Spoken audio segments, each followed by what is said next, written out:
Guten Abend. Hip-Hop Time. Thomas. Guten Abend. What's up, exactly? Dave, guten Abend. Santi, guten Abend. So two times we have Scandinavia with Thomas in Denmark and Santi in Sweden. Great Britain, the island, yeah, and me here in good old Germany. Yeah, hip hop. What is your opening title? Which one did you choose to start this session with, Thomas? I choose to start with one of those songs I always bring out when I play a hip hop session. It's a Canadian band called Citizen Kane. They only did some 12 inches and some 7 inches. They never did an album. And this one is the whole way through a common good jazzy hip hop song that I always love. Okay, then give us a few more seconds of it.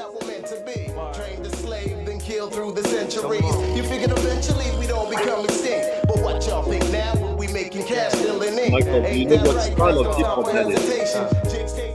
No, educate us, Santi. What is it? This, I hope Thomas will agree. This is boom bap, obviously. This is what we call boom bap, which is like mid-late 90s, pretty. You hear the music; it's a little bit cool. It's like cool jazz, blue note version of hip hop. New York, very New York. Even if they're from Canada in this case, but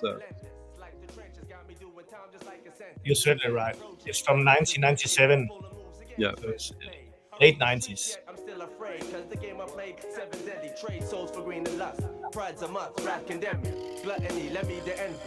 Dave, what's your connection? What's your take on hip hop? Well, I like you know me. I like to go back to the sort of the roots of the history of where things happened, and I like the sort of, you know, you think late 70s, very early 80s.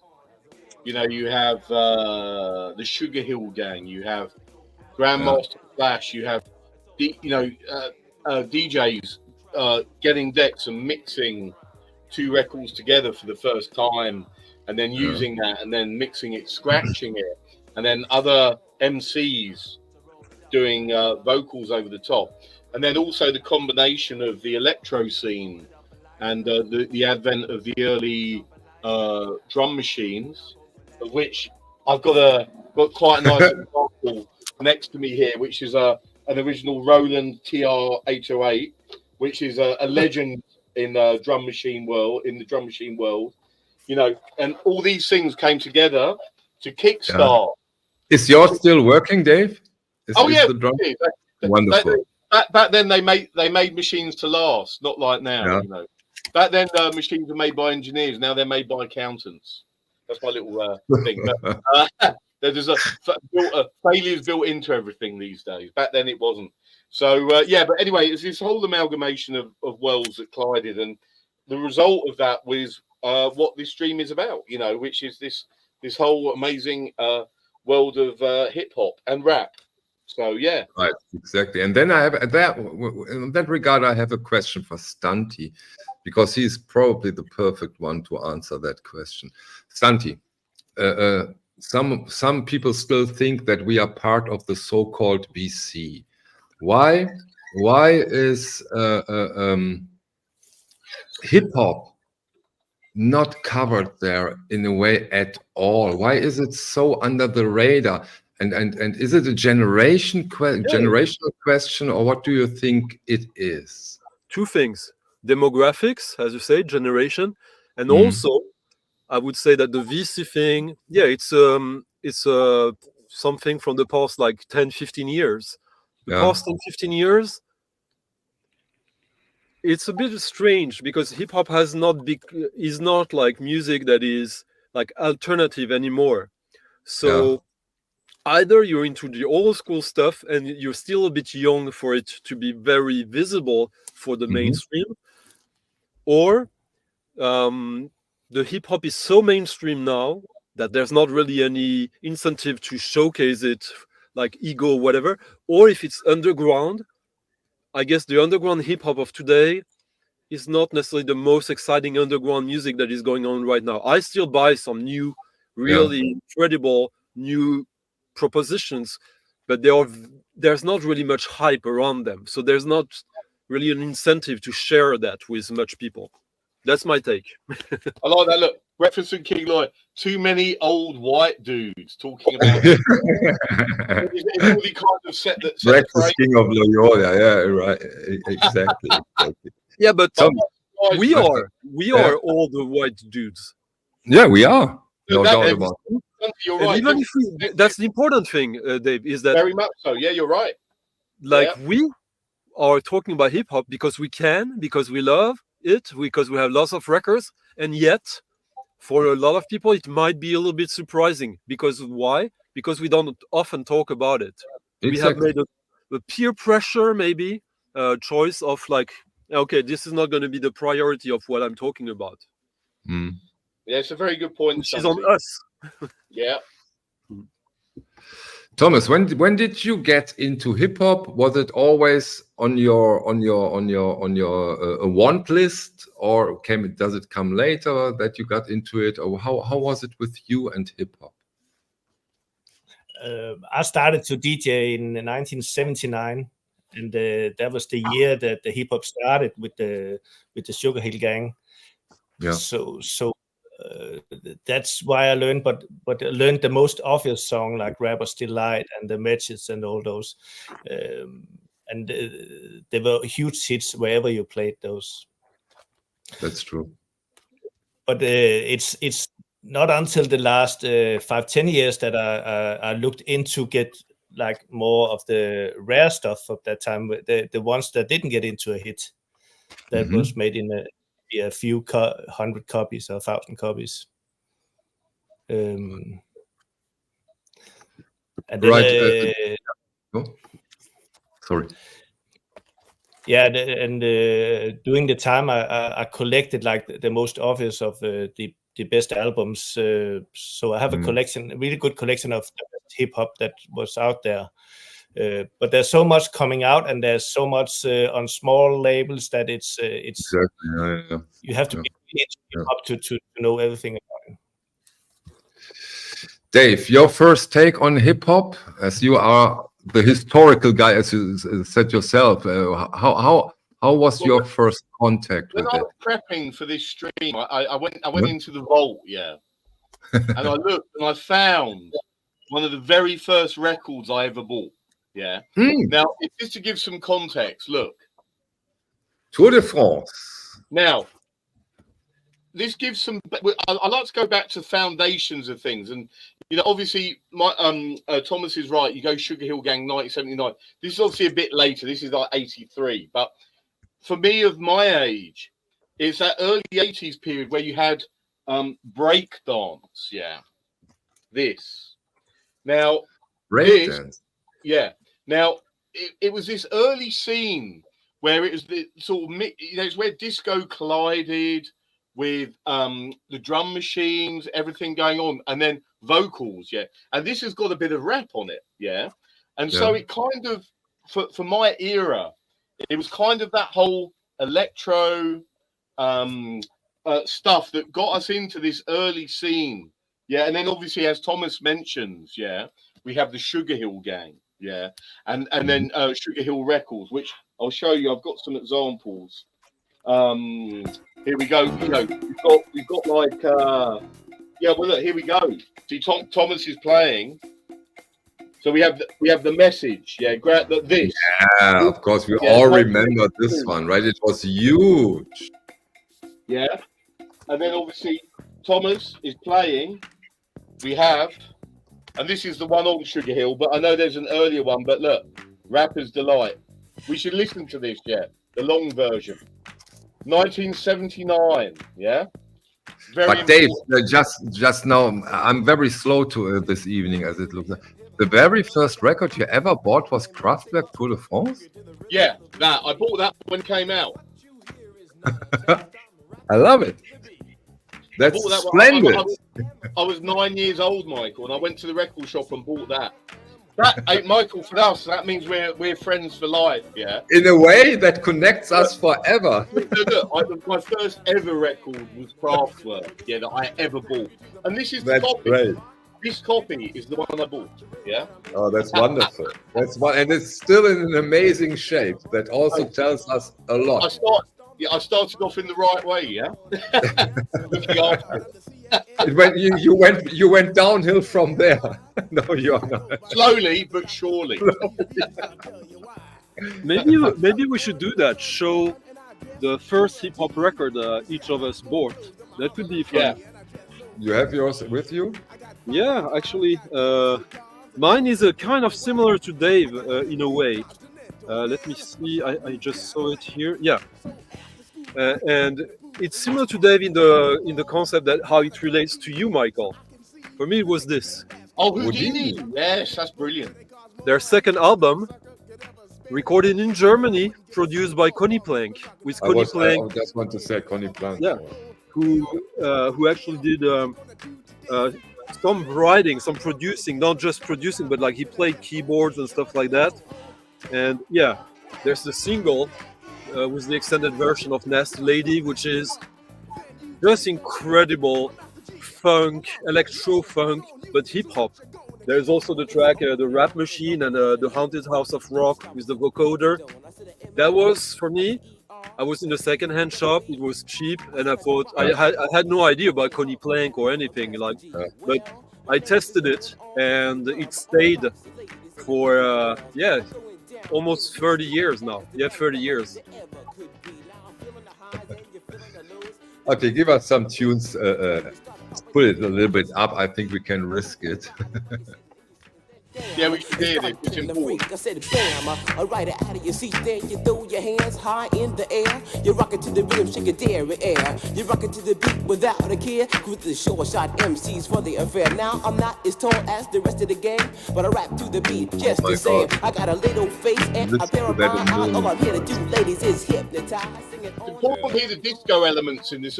You know, where's Nadine? Yeah. You know, the disco, where it moves into this. Yeah. You can hear where these worlds collide with this tune. It's really important, and it's so long. Okay. One. That's important and interesting, Dave. One thing is clear: the disco. That's obvious. What is the other in thing? the 70s, we were coming out. That disco world was big. And but the other part, the rapping, the singing, where does this come from? Any ideas? I think that's a street thing of this world where they were getting decks outside with speakers, kind of a sound system thing, where you have an MC. So they're playing tunes and mixing, and then you have an MC that will then rap over the top of it. And it's a block party thing. It's a street thing. So, and this is one of the, this is like the legendary first recording of this world. You think of a New York block, on the corner, and this going on, and it's really, another thing that's really important about this tune. It's really long. It's like 10 minutes, and it's a bit like a progressive record in that it's very long. It's not like a single track. It's sort of very reflective of what was going on at that time. But it's a street thing. Are we talking at the beginning? Are we talking about right at the beginning? Yeah. Are we talking about a pure American thing, Stunty, or has that started in several places simultaneously? No, it is American, but I would slightly, not necessarily disagree with Dave, but before the streets, it's obviously coming from scatting, which is jazz. Yeah, you're right.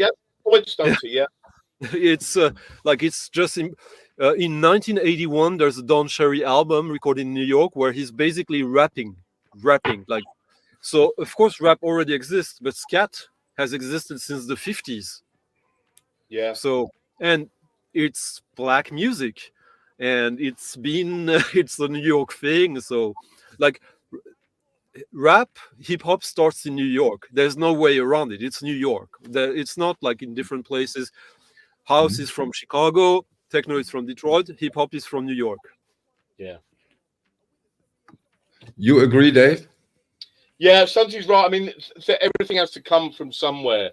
And again, I know we've carried this theme for a while, where like it's like a collision of things that happen to create something new. And Stunty's right that there are. In fact, it's very important that Stunty talks about jazz, and the scat style of singing. But the same thing is, we look at the rap, and the sampling of jazz records is hugely important. Huge. Yeah. It all comes. It's just a collision of things that happen around the same time that make this world. And where does this sampling come from? It's an old tradition too, right? Or it doesn't start with hip hop. Well, no, right? samplers before the digital machines. There was tape samplers, tape loops. I mean, that was being done in the '60s by the Beatles and Pink Floyd. So they were using tape loops. So and then it came. Yeah, Stunty, you can elaborate on this. I must thank Disco Devil to remind me something that is obvious, like the Jamaican connection, because it's true that it's like basically Jamaica, jazz, New York, and poetry. That's like the ground, and funk, of course. But Jamaica plays an important part because the culture, the DJing culture that you could find in hip hop is 100% coming from Jamaica, which is interesting because in Jamaica, the MC was the DJ and the DJ was actually the rapper. Like it started the other way around for some reason. It's sound system culture, isn't it? Yeah. Sound system, the people playing out and then doing the on the microphone. And then this is like kind of that world solidifying itself into something. You're right. Yeah, Jamaica. Yeah, it's very important. Jamaican sound systems, which have been going for decades. And it's not reggae; it's the dub that really influenced. I mean, of course, like if someone was influenced by reggae, who am I to say that he wasn't? But yeah. Thomas, we see you with records ahead of you. We always like that. It was just we talked about where the sample came from in the beginning, and it came from this is a disco funk album, the whole damn family, and also from big disco hits like the Chick Good Times.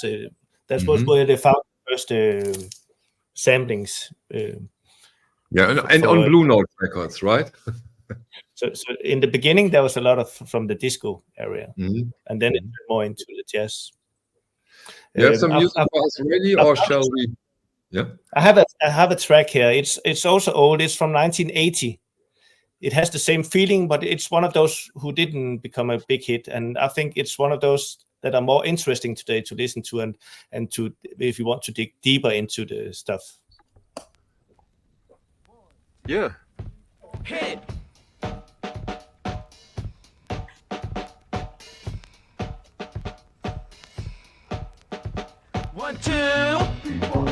One, two, we're back for more, cause we're the funky, the fabulous, the family four. We gonna freak you down to the funky beat. Or just get up on the floor and make it move your feet. What are we listening So to? come on everybody, join in the fun. We're four MCs that rap like one. And the bottom and top. Yeah, it's also some early stuff. It's Family 4. The band is called Family 4, and it's called Rap Attack. Okay. It's one of those early things you can see here. It's on one of the small labels that's also interesting.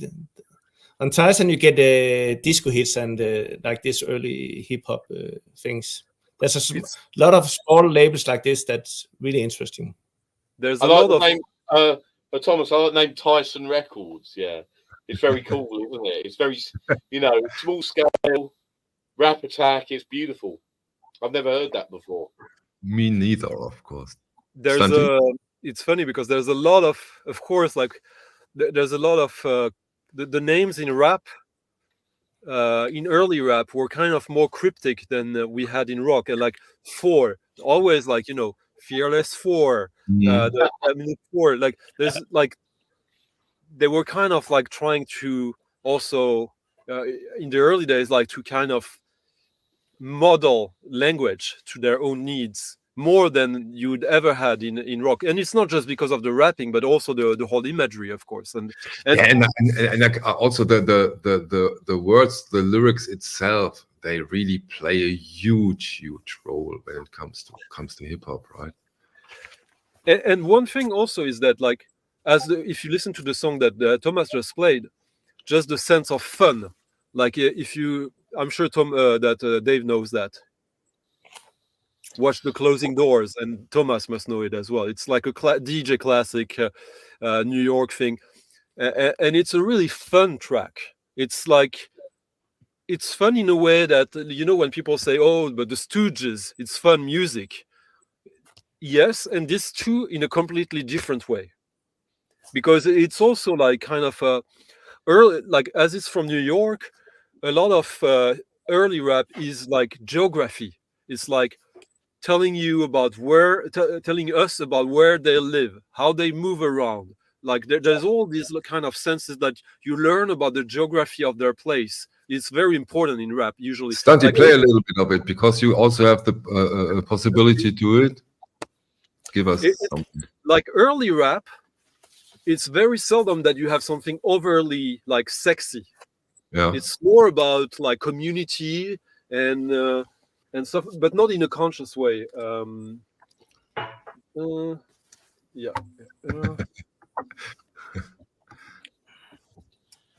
I like that Thomas is in the chat. Planet Rock, Soul Sonic Force, yeah. Africa Bambaataa and the Soul Sonic Force. Yeah. Baker, very important record on Tommy Boy, yeah. And again, early use of the Roland again. Just another. Yeah, your dream machine, yeah. The Roland TR-808 drum machine, yeah. And Africa Bambaataa was one of those guys who doesn't get tired to mention how important Kraftwerk has to be. Michael, I always love to drop my little story as well, that Arthur Baker moved to West London, and I've always seen him every morning getting coffee over at the coffee shop from where my flat was, because he was always there. And I was like, look, there's Arthur Baker, and he was the guy that like this legendary tune, So wow, well, that's amazing, of course. Can you hear the music? Michael, can you hear the music? Oh, no. Oh, wait, let me double check. Maybe it's because of this. Oh, yeah, now I see why. There we go. Give us a little more volume, and then we are good. Watch the closing doors. I said, watch the closing doors. Oh, watch the closing doors. I said, watch the closing doors.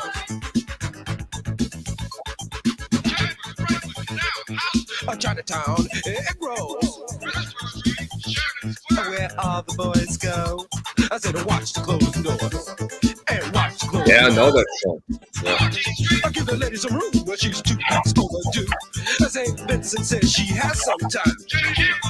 They played it in the Checkers Club every weekend. Not much happening here. No one getting on, no one getting off, no one got nothing to fear. Watch the closing doors. I said I watch the closing doors. 7 and 34. Oh, look out! I slam dunk the funk, a sugar ray don't die in the wall. I said watch the closing doors. And watch the closing doors. We've got to play a bit of that one. Yeah, play a little bit of that. Yeah, that would be amazing. It's right. Like, I've just got to mention, I'm the DJ. Mentioned that Bambaataa used Kraftwerk for Planet Rock. So Michael, again, it goes back to Kraftwerk. Very, I don't turn around until it goes down without sound. The place to score. I cannot hear you, Dave. Stunty. I said, watch the closing door. Watch the closing door. Thank you. So come again, Dave. Come again. Nothing. I'm the DJ. Mentions there that Africa Bambaataa used Kraftwerk for Planet Rock. So again, it goes back to Kraftwerk, you see, of where these fusions of styles come together and a whole new genre explodes from it. Very important. Coney Island of D.R.B. Ride the coast and sea to sea. Here comes one lost his leg and arm. Uses a skateboard to get around our neighborhood kid. How do you hear the music? So you tell me when you're listening. Artists, actors, working class boys. Thank you so much. That was amazing. I haven't heard that song in 30 years now, but it's so good. Old memories. It's amazing. and Thomas is preparing Africa Bambata for us now. Here we go. Which song would you like to hear? Let's go to we should do Planet Rock this so people get, you know. Let's go back because that changed a lot of things. So that the stream has gotten turned down for sure.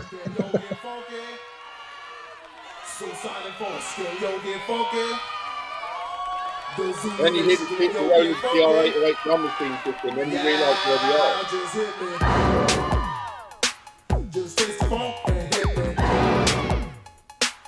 Will we see a real revival of that kind of music? What do you think? Probably we will, right? Well, everything will come around. Wonderful.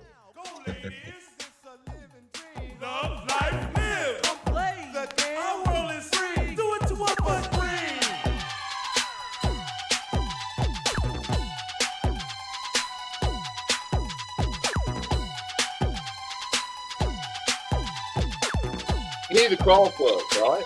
Yeah, absolutely. Yeah.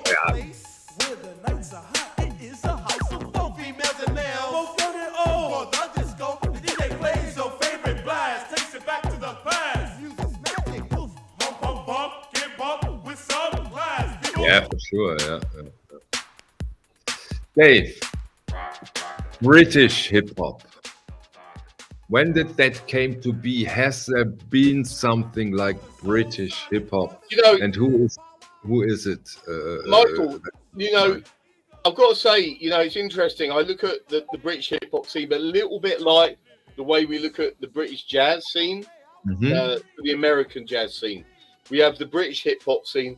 Very, you know, there's some great music out there, but again, it's very, you know, there's some great material. I mean, I've got some examples of some early stuff, but it's very, you know, we were looking to the Americans and hearing this music and then doing our own take on it, the same way the British jazz guys did. So, yeah. But, you know, there's all sorts of things. Like, I like, you know, early, there's like Black's Posse and, you know, I'll dig some out, Michael, and show some. Yeah, I've got some down here. Yeah, cool. But Thomas, you are into hip hop. You also are into new hip hop records, yeah, right? You also buy some of those newer releases. You are not only into the old 80s, late 70s originals, right? I think there's a lot of the new hip hop that's really interesting as well. But there's so much coming, so you have to follow it every day. Yeah. But I have like when I find an artist, I try to figure out what have they done before and try to collect those stuff. I really like the new stuff as well.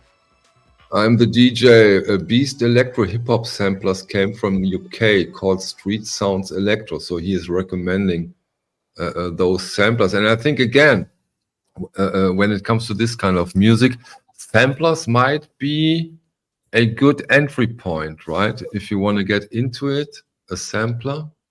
Dave is showing something here. This is what we're talking about, the electro and hip hop. This was...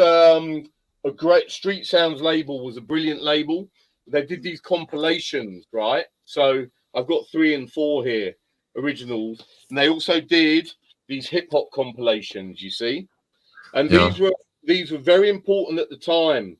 And it shows, just looking at that cover, you know, I sort of talk about electro and hip hop, and you can see they're both represented here, and they're very, very. You know, I mean, this was a way. These compilations were very important for people over in the UK Yeah. Got into this, you know, it was a way to consume this music. So you didn't have to buy or find the rare imports, the individual 12 inches. The compilations, they just brought it all together, you see here. And which year did they come out, Dave? And these are very early 80s, so there's quite a few. You know, if you look on the back here, you'll see all the covers. Again, they probably started about 81, 82. I mean, if we just have a little look here, so I can get it into focus, we can probably see. I mean, this will, yeah, it'll be early 80s. I mean, 81, 82, 83, 84.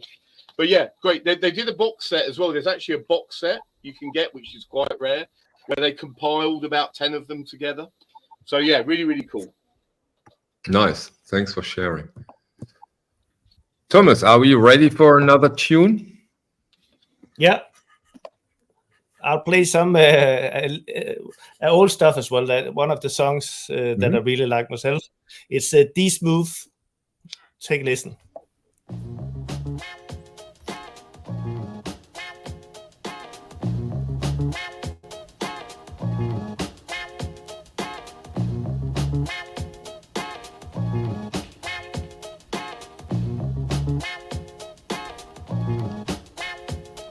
I'm ready to flow, cause I can move the crowd. Show and prove that I'm smooth but loud. I bust the rhymes, Jay's in back of me. Smooth the cool rhymer has the knack to be the best in my field. I'm claiming a victory.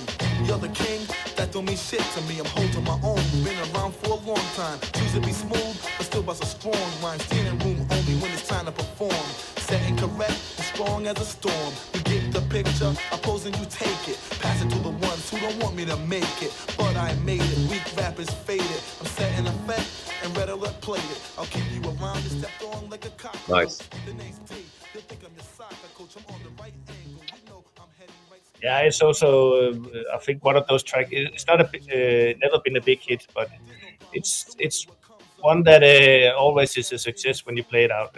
It has a good flow, it has a power to it, and a good sound to it. So Lyrics are smooth. I'm off on my own. I'm not emotional.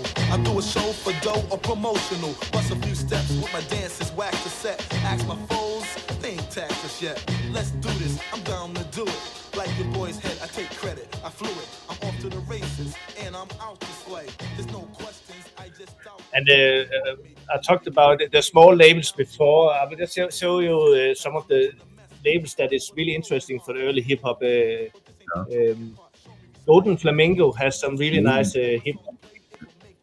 the Golden Flamingo is the label or a band? It's the label. Magic is the label as well. By the way, I'll just say I love the simplicity of the labels of these. Yeah. Look how simple. You know, it's very much of that era. Like you think they're like old Chicago house records, old hip hop. You know, they're like old disco records, but they're just beautiful. This the typography, the simplicity of them. Really nice, Thomas. Yeah, those are the things I try to find when possible. It's not easy. When you see them, you have to buy them. But there's a lot of good stuff, and there's a lot of disco hits on the same labels, and they're also really amazing.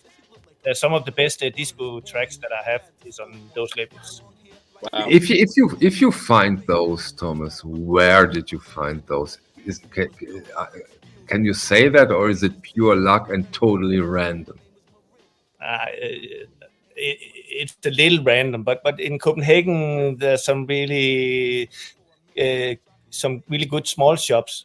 There's a shop called Can, and this guy Martin, he knows his stuff. He has the connection for rare records, and he only have like 400 or 500 records in the shop, but it's always something new and always something you find interesting, and always you always go there for learning about records. So and he has the connection. If you know about a song, he might know who have it and can get the connection. Yeah. So Dave, you as a record dealer, are there many people who ask you, can you please get me some hot hip hop stuff? Rap and hip hop are very popular. Not with, I mean, it's very, it is its own genre. But what I will tell you is that area of music has become very collectible. And, you know, as we're looking at very early stuff at the moment. So we're at the sort of, you know, we're starting at the end of the 70s, the early 80s. Yeah. But as we move on, so we need to start looking as we get to the later 80s. And that's when things really exploded in this genre. When we get into the early 90s, now people are going back, and albums that were coming out in the early 90s, and this again is a similar theme to other genres we look at, are now very expensive to buy, on vinyl. And probably because maybe they weren't making as many. It was when CD was popular. But a lot of the artists that are putting music out then, if you look now, you'll see, oh my God, you know, they're very expensive. Yeah. So but it is a genre and people collect it, and the prices reflect that. And Thomas is preparing for a 7-inch. A 7-inch, not that common when it comes to hip hop. No, and it was not the one I want to play. But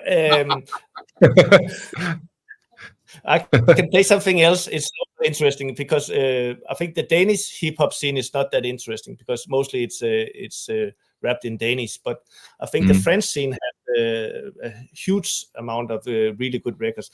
And I want to play a little bit of one of the most famous one. Nice. Cool.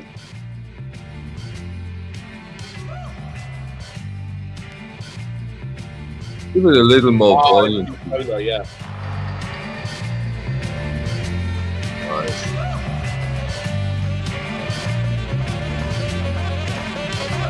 Le vent souffle en Arizona, un état d'Amérique dans lequel Arizona, cowboy dang, du bang bang, du flying. If we don't wake up Stunty now, we won't for the rest of the evening, I'm quite sure.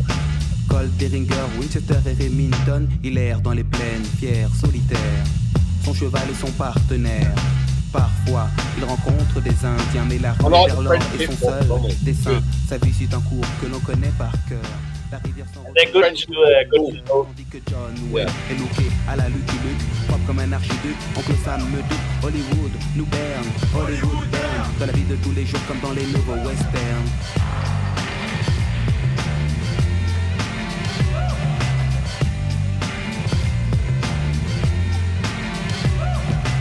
You want to get into Jefferson question? Into Jefferson question? Get on to this. Get on to this. Yeah, it's important. Yeah. You go. It is important. You want to get into? Yeah. Well, so you know, as I was saying, so we're listening to the early stuff. Yeah. So we're the early 80s, but let's move to the later 80s now. And when Public Enemy arrive on the scene. Yeah. So look, and Public Enemy and NWA, we're looking at 1988, yeah? So Public Enemy, it takes a nation of millions to hold us back. Now this, you know, it's funny we talk about this. You know, we're talking about the whole political aspects, you know, when we were talking about disco. So let's have a look at this. So now we're getting to the end of the 80s, and there was an appetite for this sort of thing. It's harder. It's a much more raw style. Yeah. This is it's the advent of the gangster. Quite. The way I was very fortunate. I saw Public Enemy. I saw a little bit of hip hop, and one of the ones you want to see is Public Enemy, because you listen to what they did, and this changed everything. It changed everything when this came out. And over here as well in the UK, I remember this is the one where it went mad. Yeah. And, the way they combined the beats. So with, they were listening to James Brown and the funk, and just have a little look on YouTube at videos of their concerts, and the energy there is off the scale. Yeah. And it's so important, but it has a real big message behind it. Yeah. It's very hardcore. Yeah. It's all about black power, about being heard, the way they represented themselves, and the same with NWA as well. Super important. That was the start of a whole another phase of it's moved on now from the Sugar Hill gang. Yeah. That reminds me a bit of our Soul Stream last week, Dave, because all of a sudden we have the politics. All of a sudden the politics comes into it. Like right? the inner sleeve. We have to look at this, and these people were so important. Yeah, Chuck D, Flavor Flav, Terminator X, and Professor Griff. Yeah, if you look at all, we go back to the start of it with all the drum machines and the rapping and the block party beats and where it came from. And now we get to the point where it kind of solidifies itself into a really strong message. Yeah. Now we get Public Enemy. And that's where we're up to. And we should have a little listen, maybe. Maybe. I'm hopeful when it comes to Thomas that he has it too. I'm not surprised. I'm not surprised. Of course. There we are. We know where we are now. But this music blows my mind. Yeah. So, of course. Oh, that's good. I like this. Yeah. So we both Fear of a Black Planet. We got to remember the messages with this was so strong at the time, and over here it was tough. I cannot switch fast enough between you. Look, I'm starting to catch up with Thomas, like this.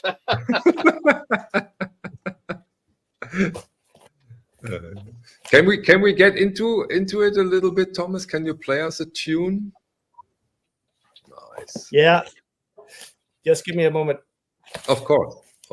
We have all the time in the world. You can have a little bit from NWA, and then you have a Public Enemy after. Okay, cool. You go both. I like this one. Look, NWA and the Posse includes NWA smash hit, A Bitch Is a Bitch, and these songs contain explicit lyrics, parental guidance, suggested.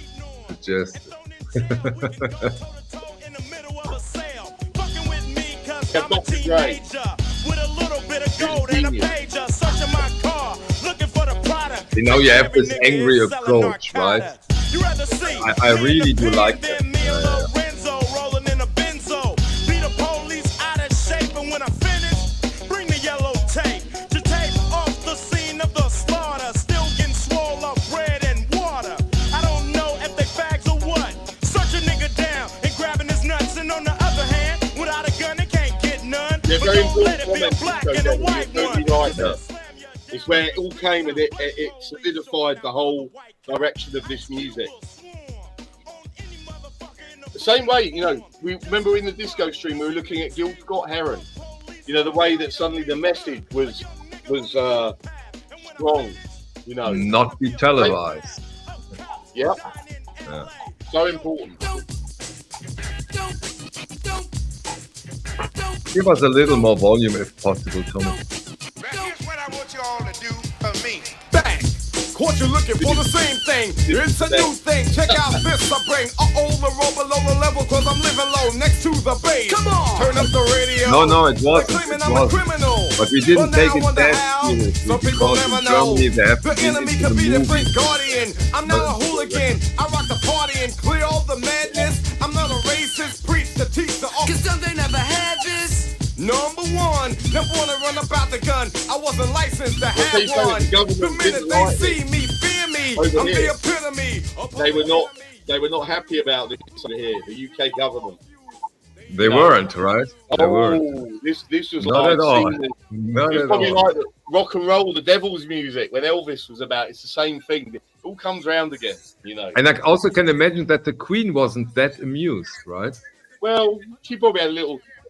Charlie probably put it on in the background at Buckingham Palace, and had a little jig around. I don't know. Who knows what goes on in there? It's a den of debauchery, I heard. But it's important, this did solidify the message, and to put this music out. People are going to look back on that era and look at that music and think, hey, that's where it was so powerful, Yeah, but this Public Enemy guys, they really paved the road for all those LL Cool J's and. Oh, of course, yeah. It all came from, you know, that's in the late 80s. That's when that all changed, and it did. It literally set the foundation for everything else to come afterwards. You know, so you know, NWA. I mean, again, I mentioned Dr. Dre, which was who was so fundamental. You know, and we move on to albums. You know, we get into the early 90s and albums like The Chronic, which are, you know, again, totally, you know, different level. But we have, but there we go. Look, The Chronic. Again, that's actually one of my favorite. Here we go. Okay, these two gentlemen are unanimous in their collection and decisions. So this is essential, right? Me and Thomas are just all synced up at the moment, aren't we? Although, look, mine's still in shrink.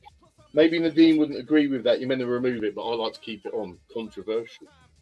It's controversial for sure. Look, this is. I remember buying this in '93, and we used to play this daily. This album.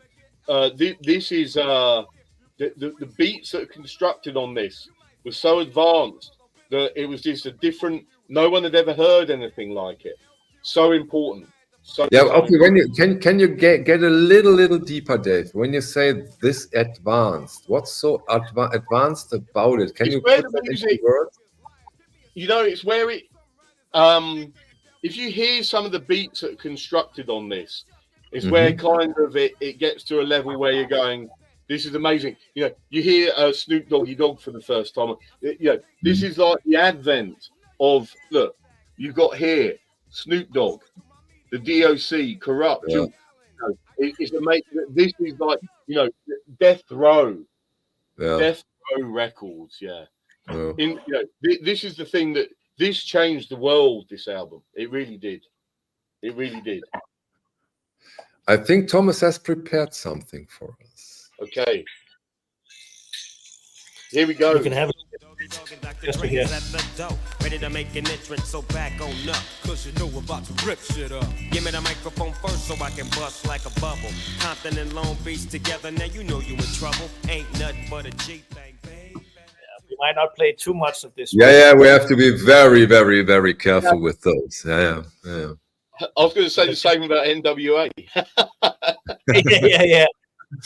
Those are both like in top 10 of the best, most popular albums.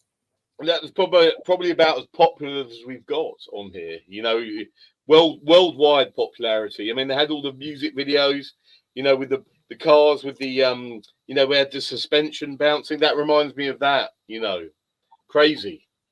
You know, but it was a different time. That's early '90s, and that's where it changed. You know, Thomas and Michael, I'll tell you something. I used to work at Virgin as a music buyer in the group, and I remember back then over here there was a real appetite for American hip hop and R&B imports. So, and back then it was CD, it wasn't vinyl, but I was seeing all these imports coming in, and there was a real appetite over here for that, and that was the start of it. Interesting, very interesting. I just want to say, I found this. Will we see a copy? Will we see a copy of Dr. Dre at the OBC, Thomas or Dave? Well, I'll tell you what I do have. I noticed when I was going through my, thankfully, you know, I have my hoarding tendency. Yeah. Okay. Nice. Nice. Straight out the originals. So one of those will appear. Yeah. Nice. 2 originals. Yeah, Thomas, that's great. Thomas also put up already some of those hip hop records, and I can quite eager to see how popular those titles are. On the other hand, those are some okay. It's up. It's already up. I'll put it on. Okay.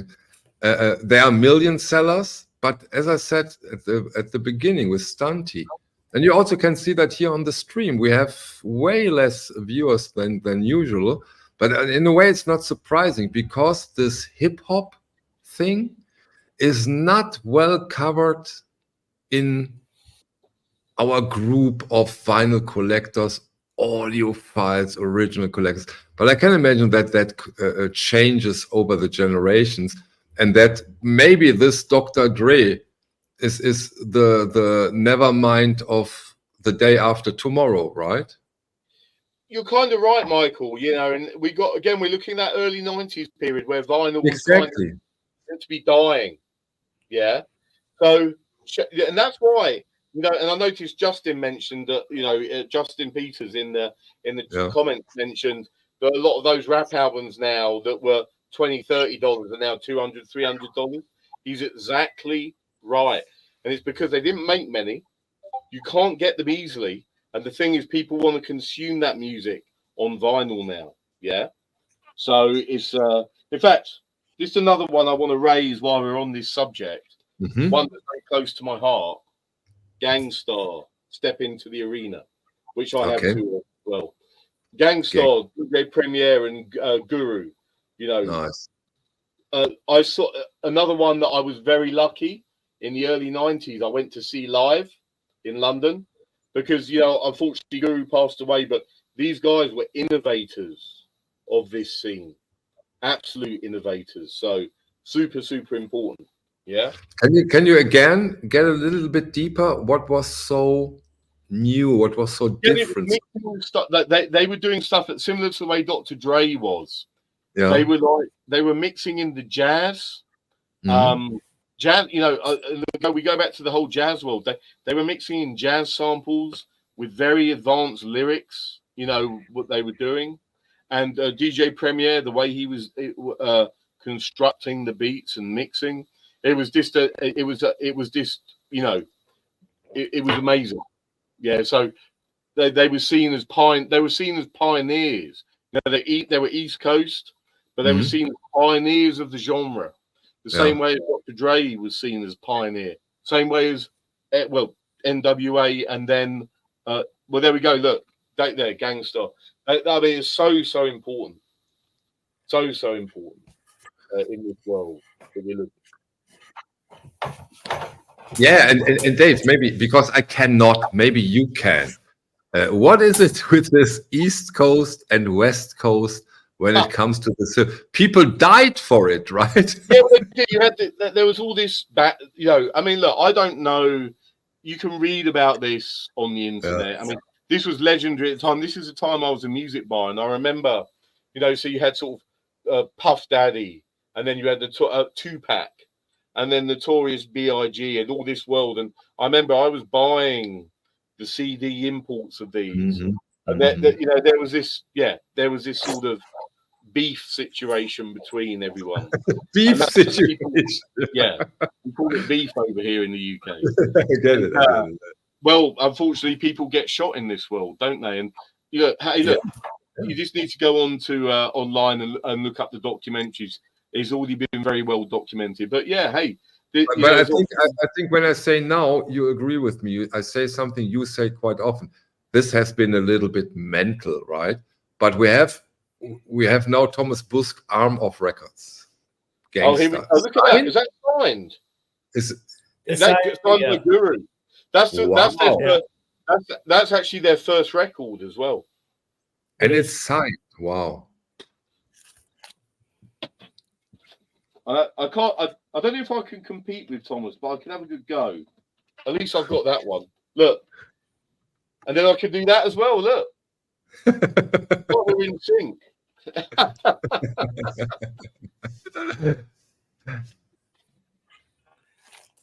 At least me and Thomas. Frank, JBL 100 asks you if that daily operation is for sale. The record. I'll see if I got another copy. I'm not totally sure, but it's also my favorite.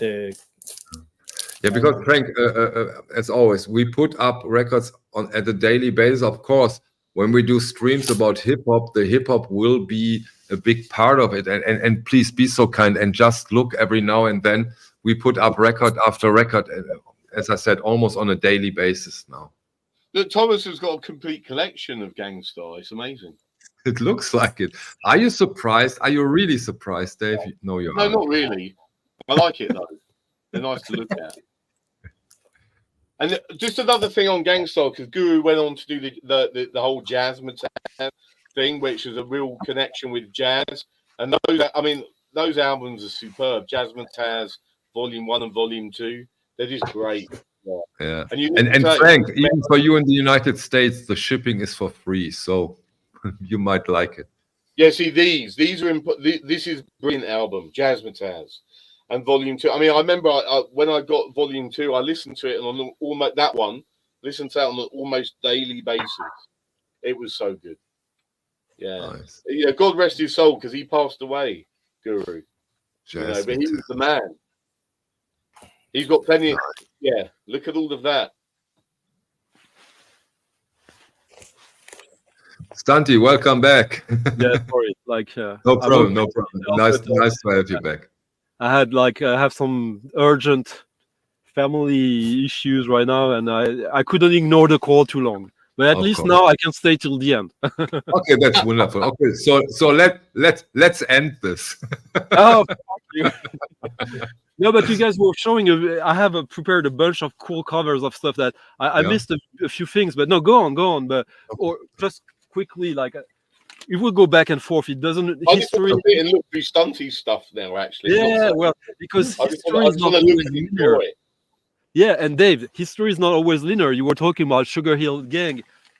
I have a bunch of EPs from them, but I also have this, which connects to a lot of other stuff for us, which is, these 90s packages that were no one would do that now, but it was pretty popular to have an artist being remixed by a bunch of other or catalog. And this one in the early 90s, and through the 90s, you're right. Yeah, and as you can see, Toulon Sportsman, Nightmares on Wax. Wow, that's wonderful, Stunty. Sometimes you really have interesting records. Yeah. Sometimes. That's really cool.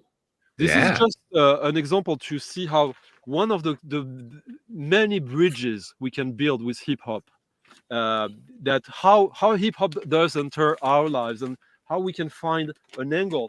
There's a record that I was thinking about that you might not think necessarily as a hip-hop record, but I think is probably one of the most important rap records for making rap mainstream even more, even if it was already popular, and it's not coming from where you would think. Beck? Loser. Yeah. Loser? Okay. This is, you remember the song. This is a song where he raps. This is basically... It's very early. This is his first single from 94, 93. And what this is basically bridging Nirvana with the Beastie Boys. Okay. Yeah. Okay. Because we have to talk about the Beastie Boys at one point. Yeah, of course we will talk about the Beastie Boys at one point. There is no doubt, right? And but you are eager to talk about the Beastie Boys. Yeah, right? I'm eager to talk about everything. So I'm. Okay, good. And I missed a little bit what you were saying. I just want to point out, I love it that Thomas, all we can see, he's up his ladder. Yeah. We can see the bottom of his feet there. Yeah, we're giving him. Because I asked Dave before we started. We sent him to dig really deep in his collection. No, I asked him, Dave, are the hip-hop records also in this room? He said yes, but the hip-hop records I have to take, I need the ladder when I have to go to the hip-hop. There we go. Hey. But when you were showing with Thomas Razmataz, and which is prime mid-90s hip-hop. It's totally. Yeah. Well, hey, Stunty. Play that record, Stunty. Come on. Stunty. So, firstly, I've got that, but I didn't pull it out. But we must talk about Moax. I love the Photech version on that. The Photech one is, drum and bass is going to be a world where I don't even know if the VC are going to be ready to do that, but I could do that big. But this track is brilliant. Stunty, Moax is so important. Make us, otherwise Dave gets a heart attack. Be quick now. Okay. This is too good. I had this in my hand today. Okay. This was hard to find back in the day as well. I remember it took me a bit of time to get it.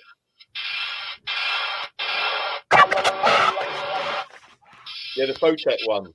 Oh, no, you mean the Digitite one.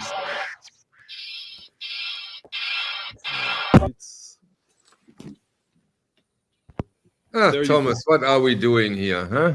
Let me show you something. Let me show you something.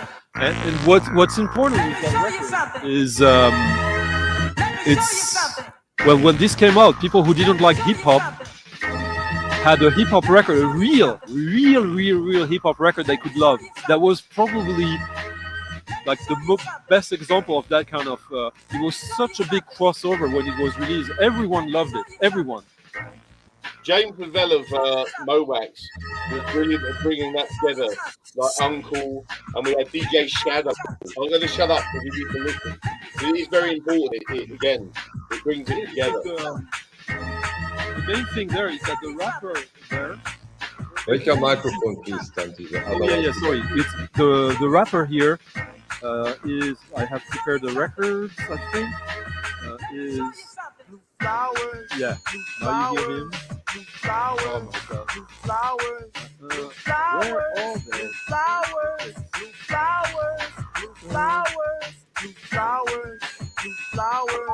Well, he was in the ultramagnetic MCs, which I have tons of EPs of.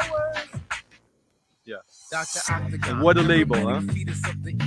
Generic sleeve. This is Cool Keith, who has, in my opinion, some of the top. He has two albums of his, or top 5 hip-hop albums throughout history.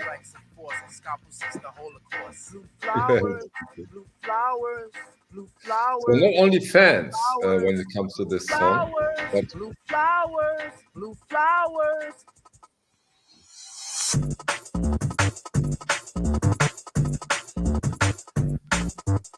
almost drum and bass now. Yeah, this is a drum and bass remix, which means that like in the 90s, like in the mid 90s, thanks to Mowax, Warp, and others, like as Dave was showing the early electro compilations, which are basically coming from rap and are rap, hip hop. Yeah.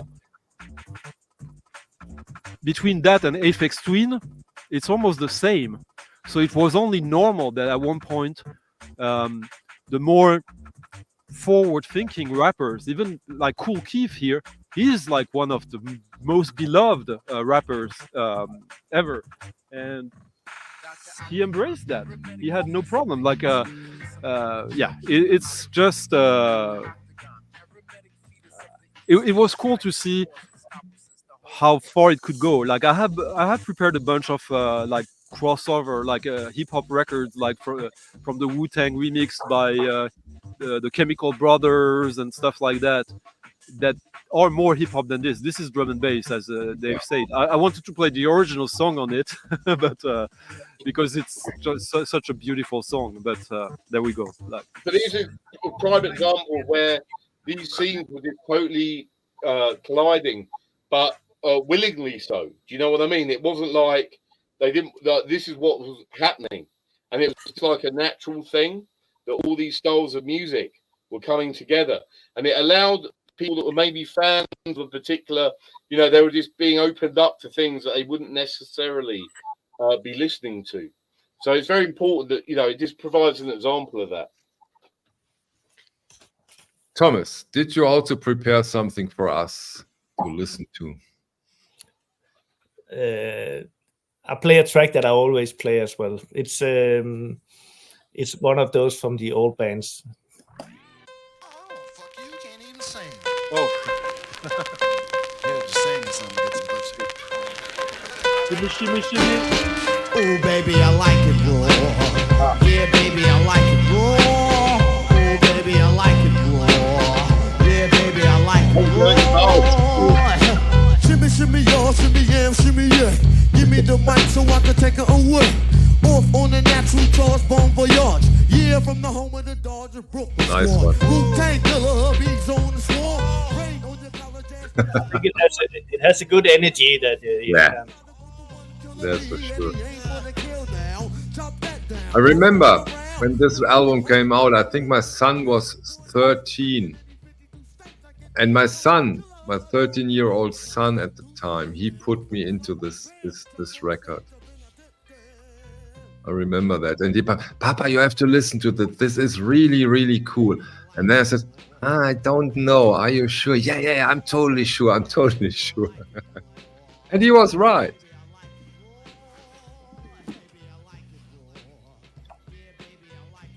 Hey, Michael, it's good that Joe Marino mentioned Cypress Hill.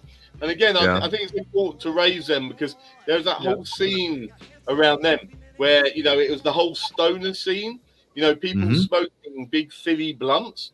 And so I remember over here in the UK, that album being so popular, you know, Insane in the Membrane and all this sort of thing. In the membrane. It was so popular here. You know, and it was this whole sort of, you know, sort of hip hop, weed, smoking, Philly blunt, all this sort of thing, you know. But again, it was the hip hop that was like friendly for people who were not into hip hop. Yeah, you're right. You're right. Explain that, Stunty. Well, Cypress Hill, because of like the weed stoner and also the aesthetic. It was almost like, if you looked at the cover, it was like a new metal cover before even new metal. And they had guitar, they had a band on stage. There was DJ Muggs who was producing it, who actually recently did an album with David Lynch's producer that is pretty good actually. But like I remember I was the right age for that. I was like in junior high and high school, and you remember, I'm sure Dave has the same experience, that the guys who were into hard rock, metal, and all that, they tolerated Cypress Hill and nothing else. Okay. It was like that. Yeah, you're right. There were certain ones, you know, that were, it allowed them sort of to be involved in that. Stunty, take over a minute. I have to go. Yeah. So you know that whole rock hip hop thing. I mean, we got to go back to that Run DMC. Yeah. You remember that? Walk This Way. But that's a different thing. That was a chart thing. But Cypress Hill was kind of the cool entry point to allow a lot more people to be involved with that style of music that was accepted, but it was also cool. You know, because it was before, I think it was as much alternative as hip hop, which means that it was basically the ultimate dream band for MTV. It worked very well. Well. And I mean, I mean, when that album came out, I remember it was literally everywhere, constantly. You know, everyone was into it. You know, and people like, I don't know for you, but people like me and you, who were into hip hop, there was a few songs of Cypress Hill I liked, and I had a few of their records, but I wasn't like gonna go full in that. There was like, it was almost like a guilty pleasure in a way. Yeah, it was like that. You're right. It wasn't like you know, because we were all these sort of doing the whole electronic, you know, deep underground scene. But Cypress Hill was acceptable to be involved, you know, within a listening, you know, acceptable listening sphere. Yeah. Okay, Thomas. I think last time we ended up talking about Isaac Hayes and the influence he had, and I found a fun track that we should listen a little to her. One of my favorite as well.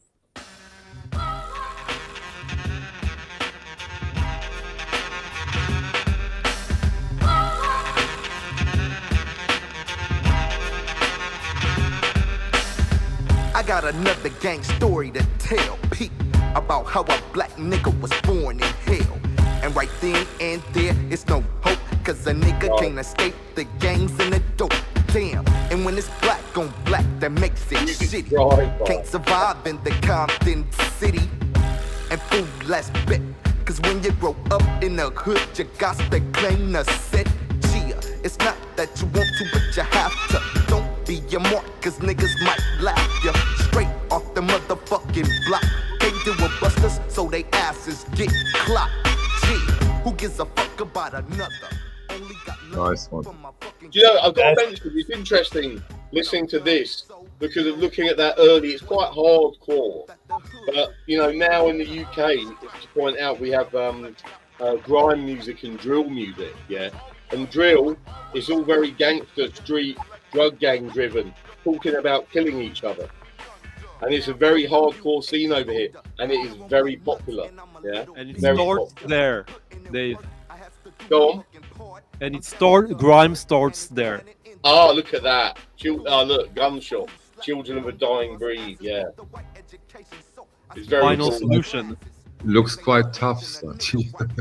It's British hip hop from the late 80s, which is very different from anything else. That's so, hey, Stunty, brilliant. You know that? You knew that record, Thomas? Yeah, I know the record. I don't have it, but I know that. Their big hit was Bring Forth the Guillotine, which was, just the name already. Like rap has, it's funny because in America there's all these layers of like conscious, but in the UK most rap was revolutionary, was like violent, but in a social way. It was not just violent as anarchist. It was really like Black Panthers violent in a way. For the most part. Hey, Stunty, you're right, but we've got to look at the gang cultures around this, yeah? And again, the whole grime drill thing going on over here is just an extension of what was going on in America. But, in the UK, we kind of copy, but at the same time, it has its unique kind of very raw element to it. And, you hear some of that music now. I mean, I've got some tapes. Yeah, I'm quite interested in that. I like the whole street music scene, and I've got some drill tapes, and you hear this stuff and you'll be like, I can't believe that people, it's hard, very hard music. Okay, now we have had Public Enemy, Cypress Hill, Dr. Dre, and other giants of the scene. How does our friends from oh no, I lost the name. Help me out here. We have the right to party. Beastie Boys. Thank you. Sorry, thank you. How does the Beastie Boys fit into all of this? For me, it starts in the 80s. Like most of the bands you talked about are from the 90s. But like if you like Pass the Mic or stuff like that, like the singles, what's interesting with these is again the connection with stuff like that. Because like the production on the Beastie Boys is Shep Nunez, Mantronics, Latin Rascals doing the edits, which really roots it both into electro and freestyle. Freestyle, which is a very specific type of electro, more party, but also more robotic, more Kraftwerk in a way. And the Beastie Boys were really that very stripped down music. And then by the end of the 80s, they integrated more rock again. Like that's one of the common threads, which is basically where they lose me a little bit. I still like it as like in the same fashion I like the Cypress Hill, almost like a guilty pleasure. But the early stuff from the Beastie Boys is revolutionary. After that, it becomes cool. Like the album that Thomas is showing is a super, super cool album, for sure. But it's also like the second stage of them for me. Stunty, can I just tell you something? What I remember of the Beastie Boys is that you really didn't want to own a Volkswagen during that period, yeah? Because in London, yeah, they had the VW, yeah? Literally, if you had a VW, after the next morning, it wouldn't have the badge on the front of it. It wouldn't. I was at school, and you couldn't have a VW because your badges would be stolen. And I mean, what a masterclass in marketing that is, yeah.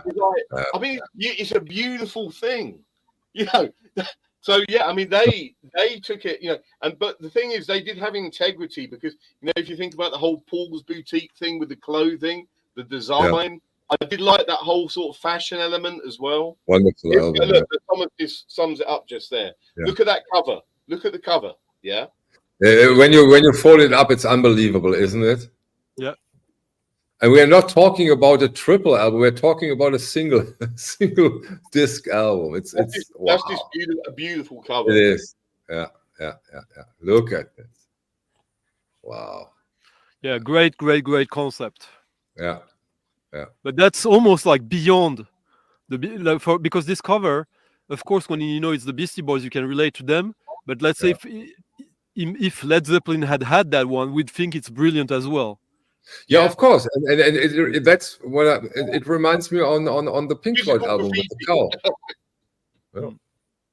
It has no direct connection to the band or the record in a way, doesn't it? It has the name Paul's Boutique. Okay, Paul's Boutique. Yeah, right. There you have it. Yeah, true. There's one record from the 90s that I'm sure that I'm pretty confident that Thomas could provide the OBC with a lot of copies. That is now, for me, it's my number one hip hop record from the 90s, and it's quite famous record, pun intended. I know that Dave now knows what I'm talking about. Yeah, sending this one out to my man Killer B. No doubt, indeed. Infamous. Without weed. You know what I'm saying?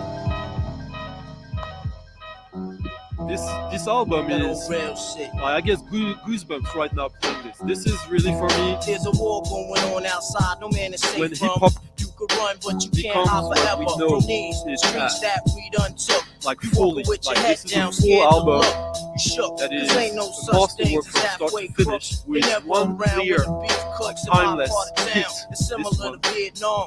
Now we all grown up and old and we on the cops control. They better have this is when I start to take hip hop fully seriously, not just as something from the past or something cool, whatever. This is not much to go home with. My skin is thick, cause I'll be up. I'm sure Thomas has a few copies of that because that was, even if it's expensive now and rare, they pressed a shitload of them. Okay. God bless my soul before I put my foot down. Are you aware of this record, Thomas? I'm finished beef, you will soon be killed. Put us together. It's like mixing vodka and milk.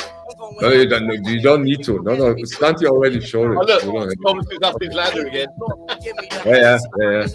Not that he hurts himself. Great. Can you turn it down a little bit, Stanti, because we can. Thank you.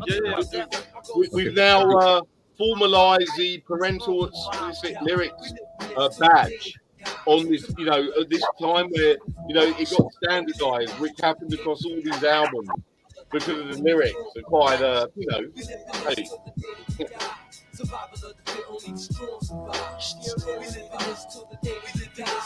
Okay, not surprised. So will we see a copy at the OBC, Thomas? I'll look. I only have one here. Okay, maybe you find another one. Yeah.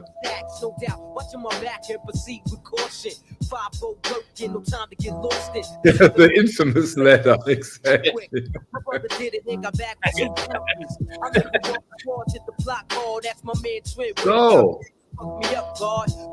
what else is there to cover?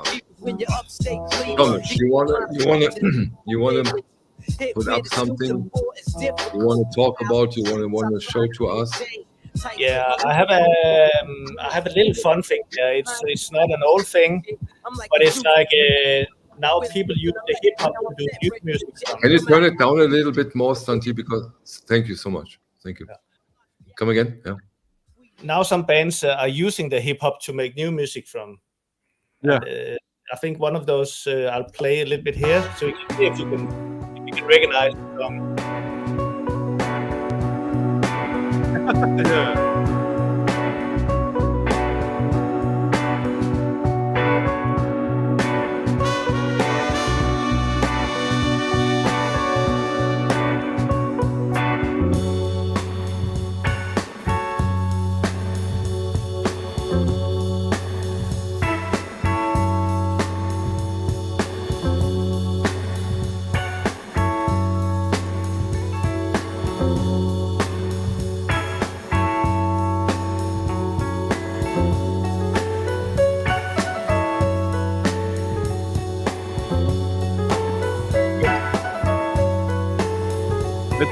With that comment, Michael, I want to show this. I'm sure Dave knows this. Oh, look at that. UK. So Wembley Arena, UK Fresh 86. look, when people home of football, where football, that's where the gods of football are. Wembley. Yeah, there we go. But let me get please back into Thomas record because this is a wonderful record. Can you show the jacket? I'll show you the original of the song. This is the Wu-Tang Clan Grime. Okay. Yeah. Which is like maybe one of top 10 most famous hip hop 12 inches. Nice. And it's a Dutch band doing this one. Enter the 37th chamber. Nice. Wonderful. Are you aware of that record, Stunty? No. What? I really liked it. Do you too? Yeah, it's alright. It's like instrumental hip hop.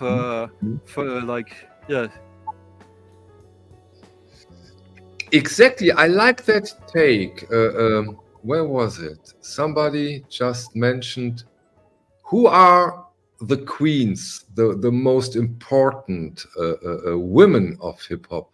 Of course, Stefan, Queen Latifah comes to mind. Latifah, I have in my DJ bag when I play in clubs. I have a Queen Latifah record that never leaves my DJ bag because there's an acid house remix of it that is just amazing and totally under the radar. But the queens would be like, it depends on how you look at it. Nadine did a little stream about hip hop with Miss Soul, and they were talking about women. And early on, well, it's Roxanne and the Roxanne Chanté or the real Roxanne, like two sides of the. And Stunty, that's a link into the electro stuff, right? Yeah, of course. Yeah, that's that again. We go back to the electro thing. That was a famous electro tune, right? You know, absolutely. So a lot of it was driven out of that. But there's also like, I guess that like for hip hop to have women albums that were like breaking through, you had to wait quite a lot. You had to wait till the mid 90s. Before the mid 90s, or even later than that, there was mostly singles. There was Queen Latifah. But Queen Latifah's success was not necessarily only like she was an exception. She is like beyond hip hop in a way. And when she got really popular, she was not really in hip hop anymore. She was just wherever. But like you have like so many names. I'm the DJs naming Nene Cherie. I would say it's more trip hop, but hey, who am I? I would say it's more post punk gone. Yeah, well, that was Nene Cherie. That came out of Malcolm McLaren, right? True. You know, so he was very important. So Buffalo, you know, he did some of the first sort of early rap stuff over here in the UK, sort of taking that music and putting it out over here. So yeah, very important. You know, coming out the punk from with the Sex Pistols, Malcolm McLaren. You know, he was a driving force over here behind that. But with Nene Cherie, it comes also from there then. Rip Rig and Panic, which is her band, which is a post-punk funk band where the singing was kind of rapping indeed, but it was not hip hop. But yeah. Thomas, you prepared some music? Yeah, I have some here. It's also a track that I like. I'll play a little bit, and I think this would be one that I would love to play for Nadine, but she probably knows it.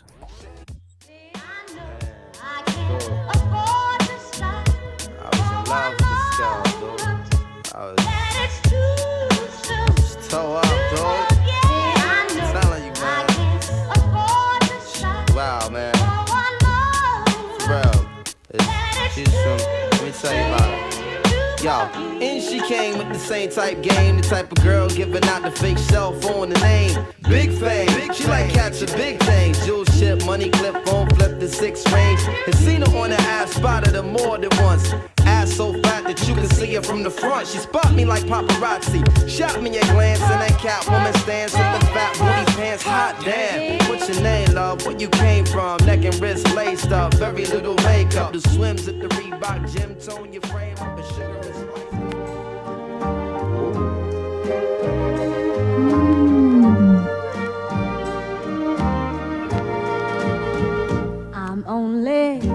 One step ahead of heartbreak.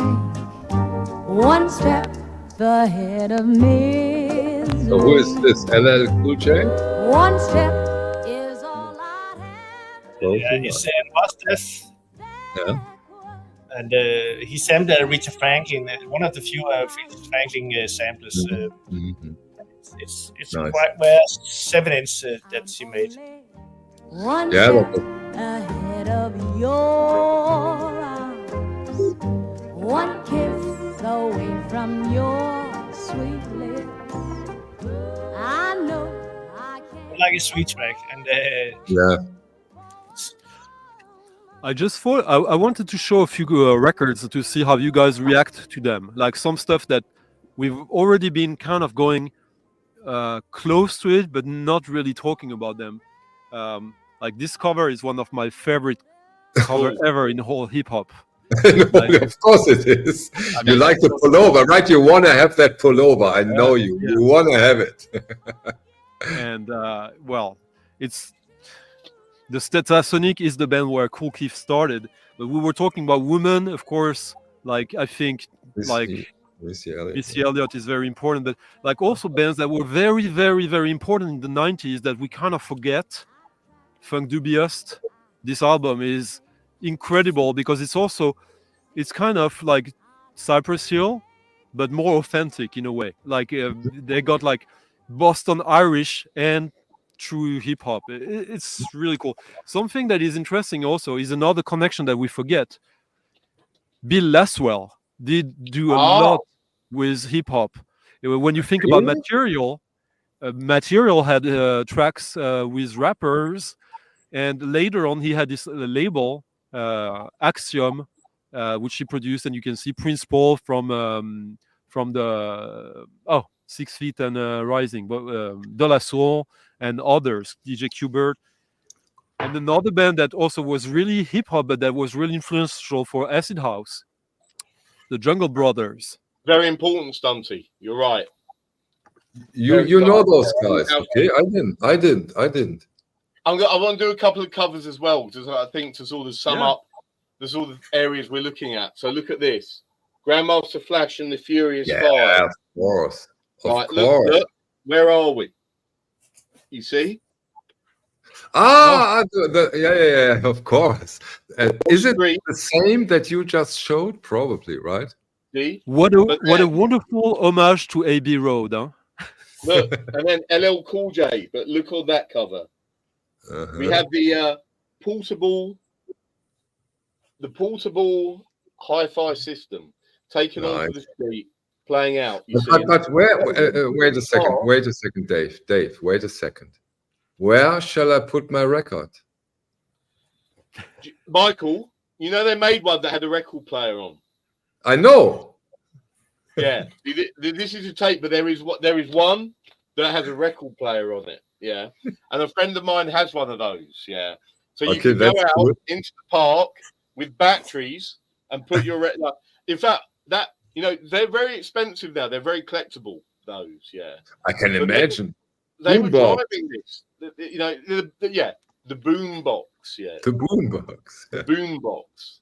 But you know when like we are into club music and all that, we always have like a real, almost like a fetish for generic label covers, and hip hop also has some great ones that I wanted to show. Fall from Broadway, that's lovely. Yeah, Eric B and Red Team. Dave will love this. I'm sure he will love. Beautiful. Jive. Very important label. Yeah, Cool Modi, probably my favorite rapper. And we talked about the woman, Roxanne Shante, on Cold Chillin'. Wow, cool! Look at that. And of course, Tommy Boy. Tommy Boy, yeah, Stetsasonic on Tommy Boy. Yeah, I mean that the Tommy Boy generic sleeve is an absolute classic. It is. And I showed you the Roxanne Shante.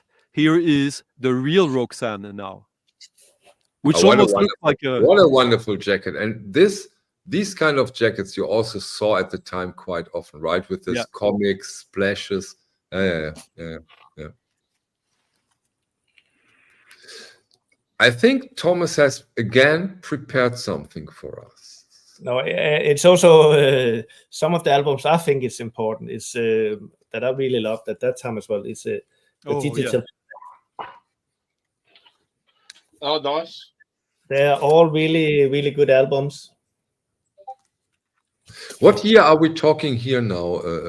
Throughout the whole period or earlier? 92, 92, 93, 91, 92, 93, 94. Thanks, Dante. And this one is 98. Oh, signed copy. Okay, here we go. Now you're talking. Wasn't like Vinyl Me Please doing that one? Yeah, in a wonderful edition. But of course, having an original is extremely tempting. This is a wonderful album. Yeah. And I think at the same time you had Arrested Development, which is also, I have only one cover here. Oh, yeah. Arrested Development. Nice. Right. Yeah. But that's like that's the New York scene that got us into conscious rap, which like the Roots is the most famous one, the one that remains famous, because all of that was super famous. Everyone knew these records in the 90s. Now it seems they've fallen kind of a little bit out of fashion because of like the soft political aspect of them. Now you either don't want anything political or you want it to be way more radical. Yeah.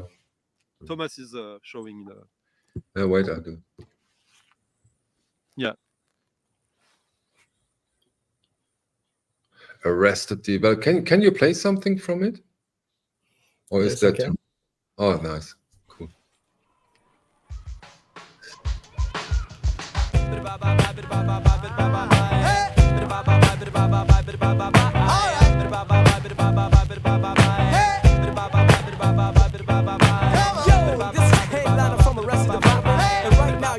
Of a celebration of life, death, and the struggles of our ancestors. Check it out. Let me hear you say, whoa, whoa, yeah, yeah, whoa, whoa, yeah, yeah, whoa, yeah, yeah, whoa, yeah, whoa,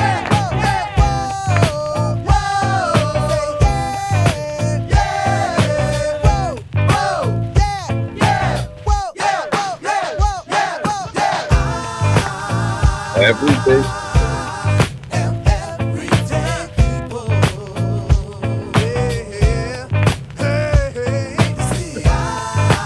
Damn. I mean, those songs have been huge, right? All over the place at that time. Yep. But somehow you don't hear them that often. And also when it comes to the reissue side of things, there is not that much out there. At least for now. Might change. It will come. Yeah, exactly. Will happen. I agree. Because the thing is that... Guys, I wanted to mention something important. I just realised, I was just thinking, oh my gosh, we have to, we looked at those lovely album covers and the generic covers, but I think we have to, it's also really important to mention the association with this music and graffiti. Yeah. So albums like this, Wild Style, and it's very important, the linkages of the street scene with graffiti art. Art and music are always hand in hand. We know this from all the stuff we talk about, but with hip hop, rap, it is intertwined massively. Yeah. Well, Dave, it's easy because like we named the stream about hip hop. Hip hop is 4 disciplines. It's rap, it's breakdancing, graffiti, and DJing. Well, there we go. You see, it's important that we cover the principles of it. Yeah, but graffiti. Of course, we can't really cover dancing here, unless you have some secret talent, Michael. Well, that'll be a stream that I will attend. But to be honest, before we started the stream, we agreed that Dave is taking over the dancing. Don't worry, Mark. I'll get you on this, mate. You want to call me on? Cool cover again. That is cool. Hey, the artwork is so strong. Produced by Mantronics on the Fresh label. I have two versions of that. I have the UK and the US pressing. I love that song so much. But, yeah. And guess what? The cover in the US is better, and the pressing of the UK is actually better. Okay, interesting. You have to Interesting. have both. So there are differences, Stunty. I love you recognizing that. Thomas, that was wonderful so far. Prepared even more? A little jazz. Yeah, of course. Ah.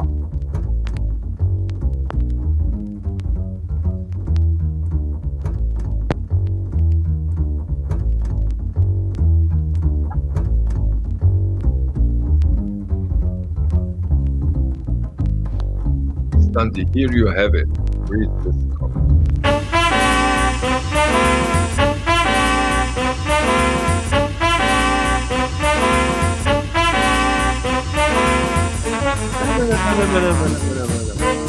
But you play this for a reason. I know. You play it for a reason. I was just playing the jazz record from the Art Blakey. And this is what we talked about before. Beautiful Planet is so good. So this is now the sample, right? The hip hop sample. It's a sample from the Art Blakey. Exactly, Justin.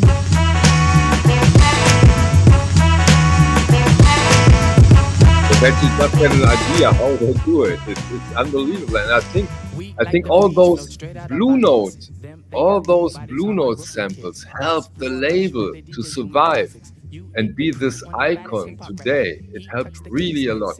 What do you think, Dave? That the hip hop scene really helped Blue Note?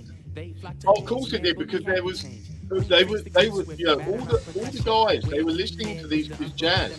And I'm going to show you a connection now, which we're going to like. So we go back to hip-hop, yeah? Herbie Hancock, Rocket. When Herbie Hancock, a legend of jazz, started, you know, he was doing electro, yeah? And then also, I love this, Man Parish, hip-hop, beat-hop, don't stop, yeah? Classic 12, yeah?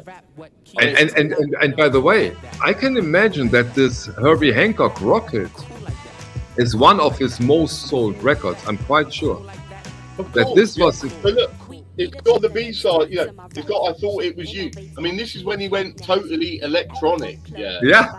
Imagine this. in his early 70s, probably. So again, but it links. You know, this stuff is where this all feeds from. You see. You just gave me a great opportunity to link this back to our dear old friends, middle-aged white males. Yeah. Oh, look at that man! Well, look, Man Parish is so. I love it. Man Parish covering the Rolling Stones, Brown Sugar, an electro hip hop version. That's a very interesting point from Stefan, because Blue Note really jumped on it at the time with comps. Very, very good point, Stefan. Very good. Yeah, Stefan, you were totally right there. Yeah, they did. But it's even more than that, because now we talk about the Blue Note reissues and the new artists that they release. But when Blue Note was not issuing anything new, the first new music they started to release was actually hip hop, instrumental hip hop and hip hop. They had the guy from, not from the Roots, but like some of the late 90s, early 2000 records that Blue Note were releasing were hip hop records coming from the New York conscious boom bap scene. Well, cool.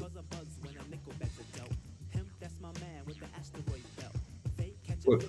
You can put it up if you like. Again. We get a bit of an old one. Okay, cool.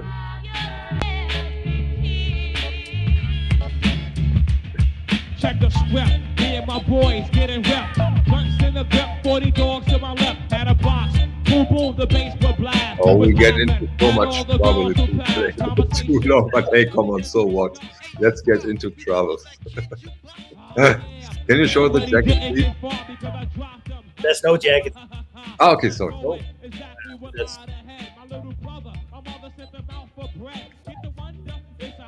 No, you can put up the volume. You don't have to turn it down just because I'm a coward.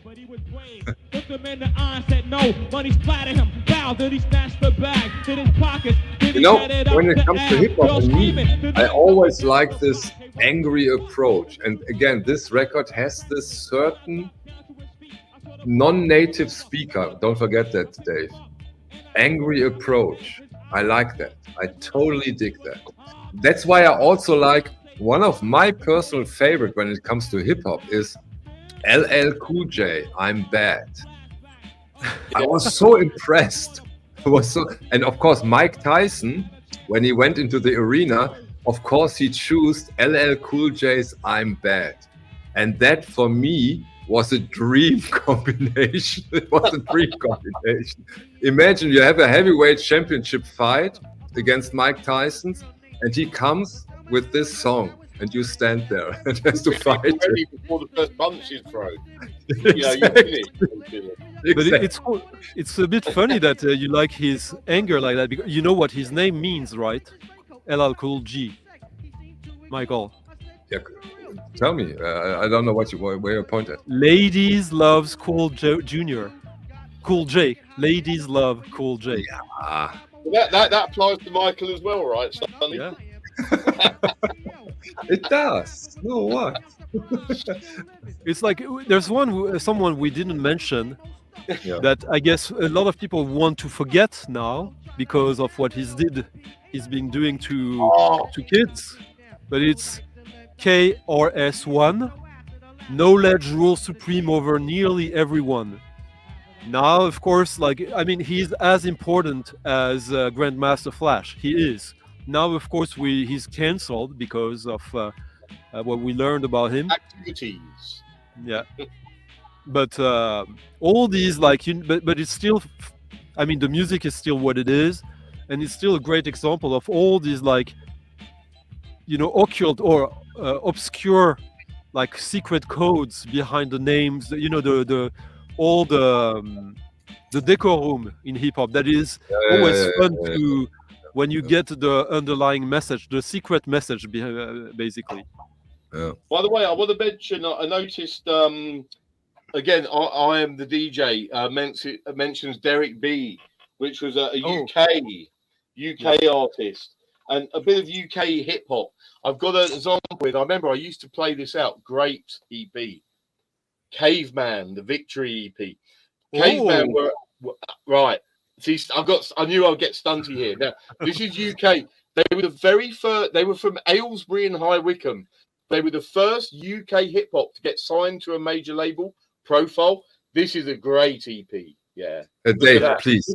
Dave, please say it again. From where are they from? Please. Aylesbury and High Wycombe. Which is amazing. I love it. Provincial, just outside of London, the Shires. Yeah. Oh, that's splendid. Look at it. This is from 1990. Are those three very angry young? Are those loving this? Yeah.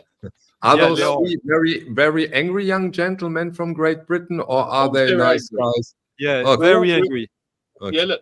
So this was actually first came out. This is 1991, but it was first released 1990 on Profile. And I'll tell you something. I used to play this out. Yeah, this is a classic, absolute classic.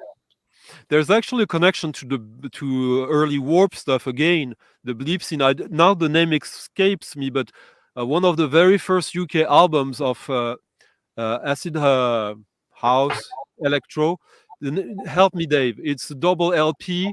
It's connected to the theme by what was the band who did the theme again? Oh, I know. You're getting my mind whirring here. Damn.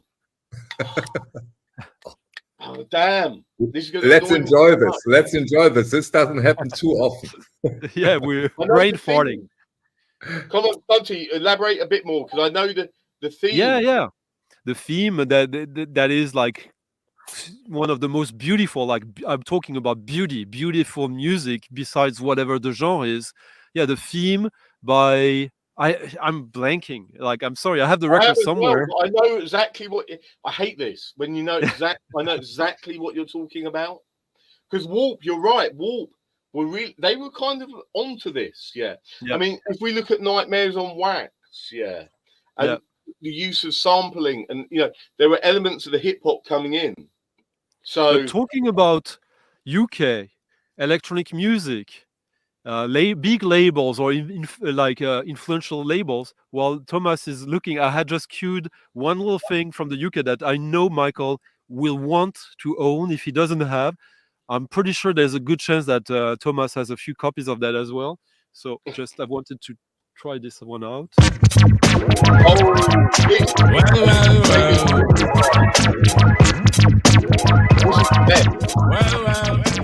Sign.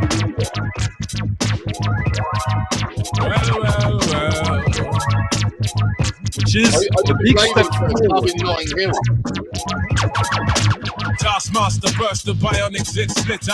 Breakneck speeds, we drown 10 pints of UK flow. I like it. It has this anger. It has this anger for sure. I like it. Right now, I see clearer than most. I sit here contented with this cheese on toast. I feel the pain of a third world famine. Said wait, we count them blessings and keep jamming. Tis him, scumbag, scum of the earth. His work was nil until he gained the skill of tongues. From 15 years young, straight to my grayback self. I stay top shelf material. Jerk chicken, jerk fish. Breakaway slave. Which is exactly anger on the Y'all see this? Under your pistols, a fistful of hip hop duns. I progressing in the flesh. Anger, but also control. He knows how to sing. Yeah. Great singer. I agree. It's not a yellow Biafra anger. I agree. One hope, one quest. Witness the fitness. Genau, exactly, Mario.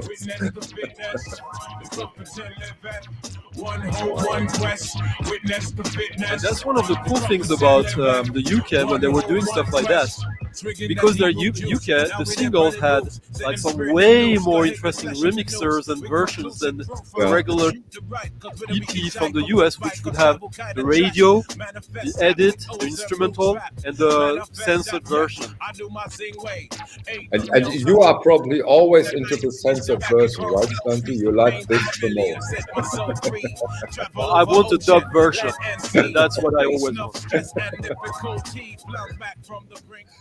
In fact, Stunty, the whole Roots maneuver, the name, it's like Roots Reggae.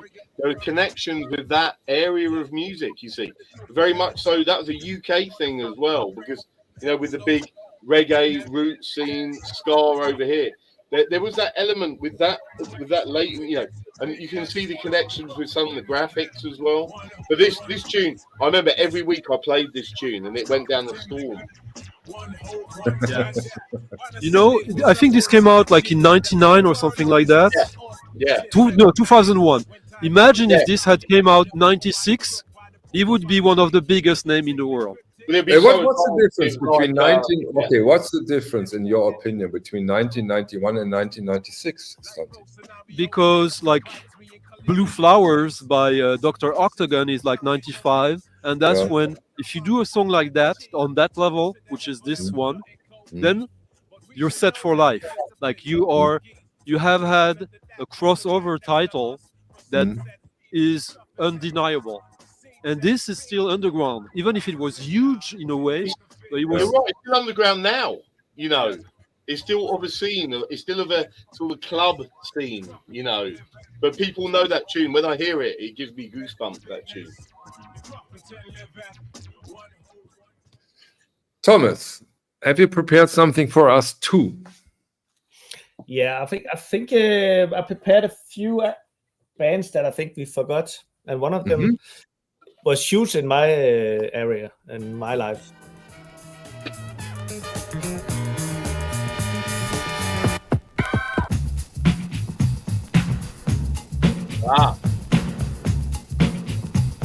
Yeah, of course, Stella Soul.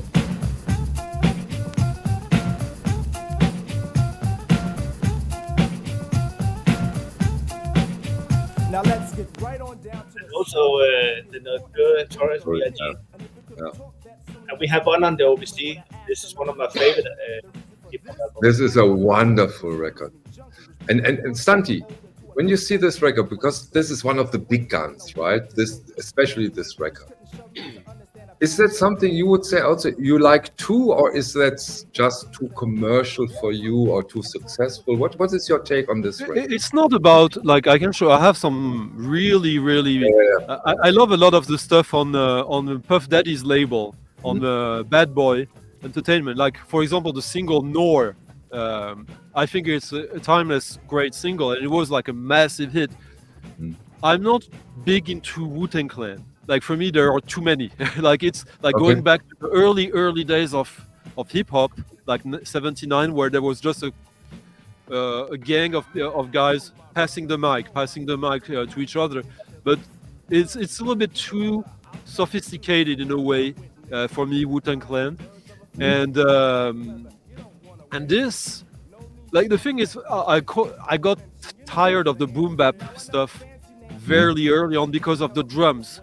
Because one of the reasons you were listening to Warp and all that was how creative you could be with a hip-hop break, basically. And now, I think that's one of the reasons why a lot of this music from the 90s that was huge back then, like the boom-bap conscious rap is because almost all the tracks have the same beat. Like, if you would do...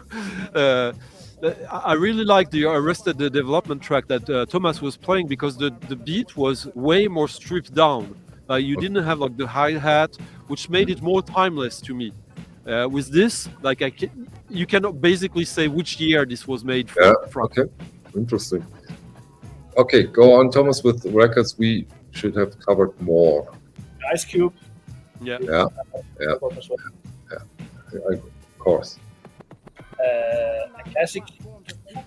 Oh yeah, that's an absolute classic. Oh yeah, play something from it, please. I mean, we are on the brink anyhow, so just play something. But this is an amazing record. Snoop Dogg, who is gonna be the TV commentator in France for the French Olympics, and you will? Really? Yeah. On really? French national It's amazing. TV, he's been hired to be the anchor for all the Olympics. And today he just You gotta be kidding me. You gotta be kidding me. Are they aware of what they are doing? Of course, but you have to think about it. Snoop Dogg was the first rapper who did porn movies.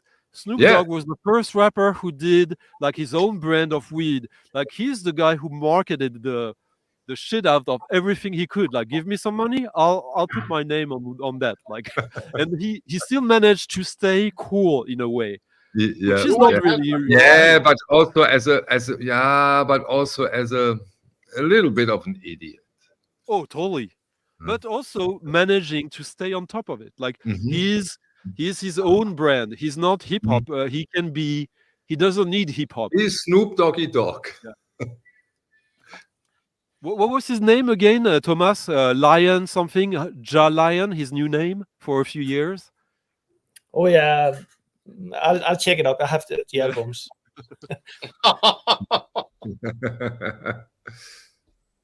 But here's some.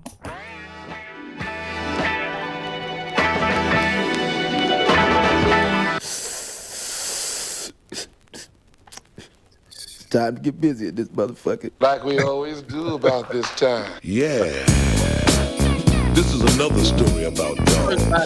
Was a dog that don't pee on trees. This, by the way, is exactly the way Dave and me are talking when we do pre-screen before we start. Is absolute classic stuff. It is. Let's go on there. Please give us more, Thomas. Please, it's amazing. More classic. Yeah, more. Ah, Nas. Yeah. Nas, the cousin of one of the two guys from Mobb Deep who got his start on Mobb Deep. Nice. Can you put up the volume a little bit? Oh, what did you think I did never think I would be the one to make you blink out? I'm catchy like you got. Never will there ever be another like me. You can play the left cause it ain't no right in me. Out the picture, out the frame, out the box, I knock them all. Smack them off the court like a friendly game of baseball. Grand slam, yes I am. Kicking up dust and I don't give a goddamn. Cause I'm that lyrical murderer, pleading guilty. You know from my skills I'm about to be filthy. Large, rage in charge. You know what's happening, don't try to play hard. Just ain't no rerun, see hunt. Don't you wanna be one? No pepper, but you wreck ya. Cause I never get like vocals and no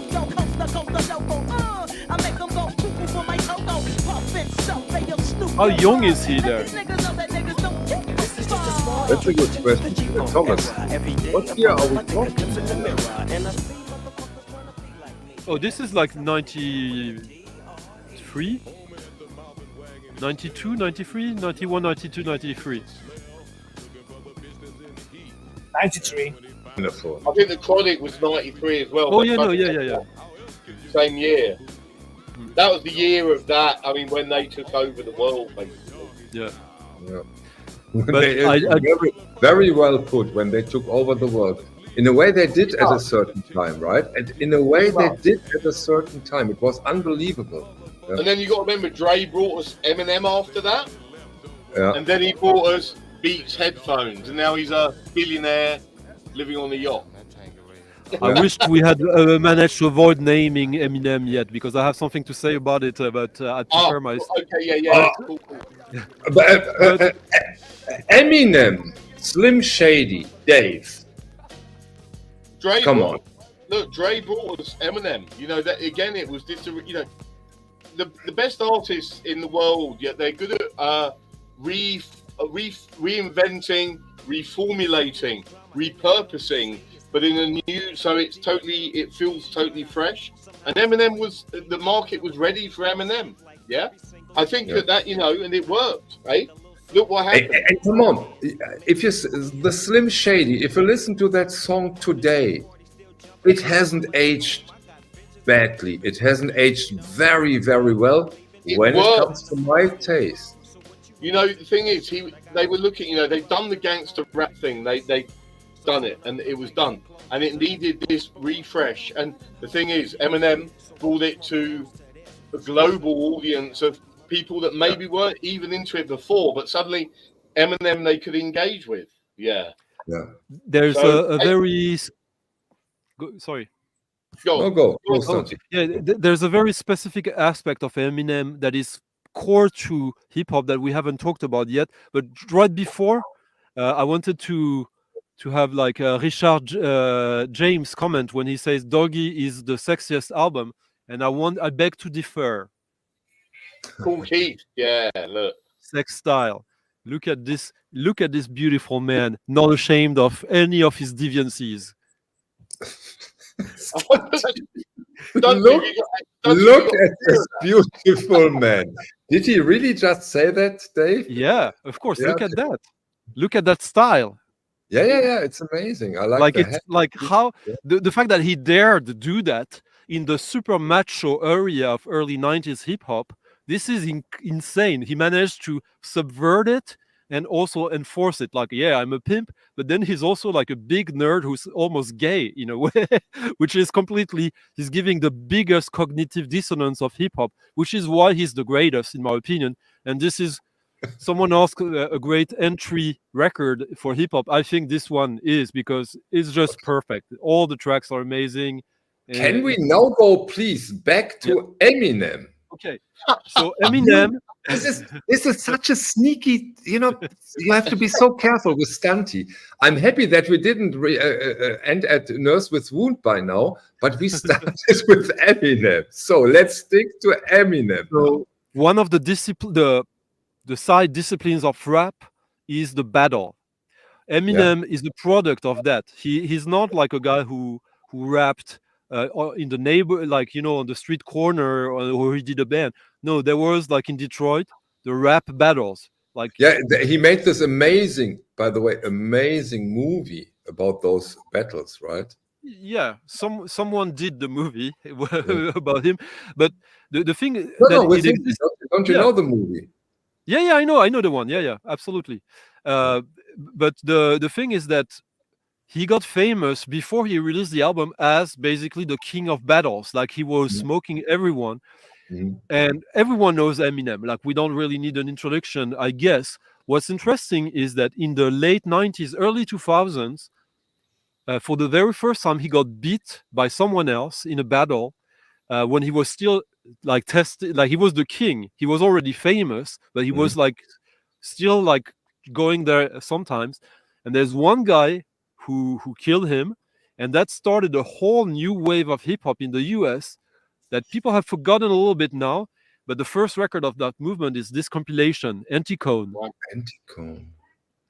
And this is where you got the people who are known now, like Atmosphere, Slug, Alias, 6-2, Buck 65. Buck 65 first track is on this, but the guy who beat Eminem is Those One who went on to do other projects, even remixed by Boards of Canada.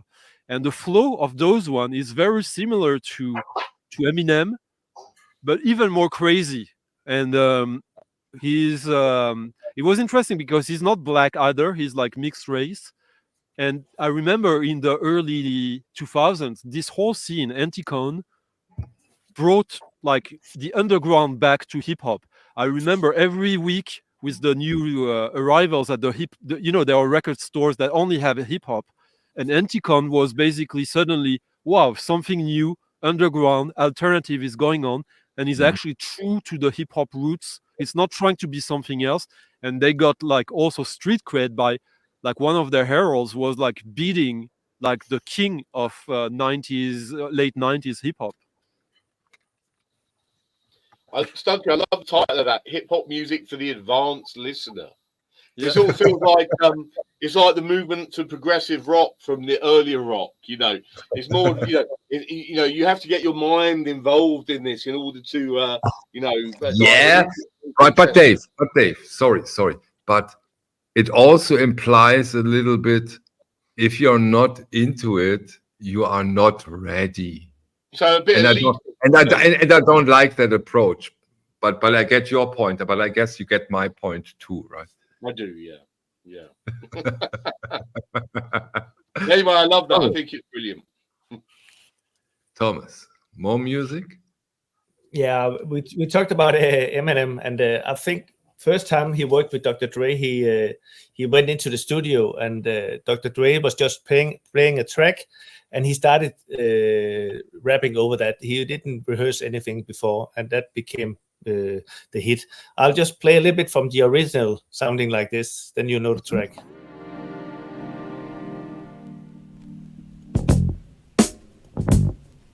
Oh, yeah. Da-da-da.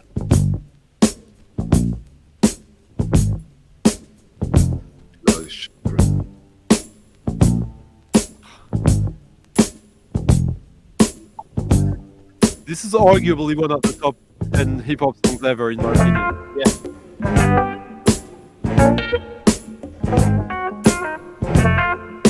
And they lift the big sample, mate. Yeah.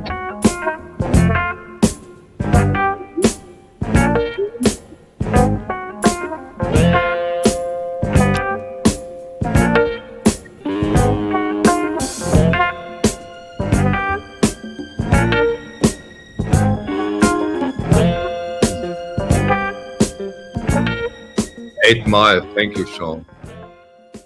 Yeah, that's the movie. Wonderful. Yeah, it has it's a really good track. It's so catchy, right? It's so catchy. It's wonderful. Yeah, I jumped a few minutes into the track. It actually started 2 minutes before, but sampling started at this point. Nathaniel Moore's comment is very good in the sense that about the Anticone stuff, it kind of shows that Anticone was to hip hop what Pavement was to Pearl Jam, for example. Like suddenly, like we don't care about style, we don't care about like all the tropes of hip hop. We want to do it seriously, but in a fun way as well, which was needed in the early 2000s, very much needed. Okay.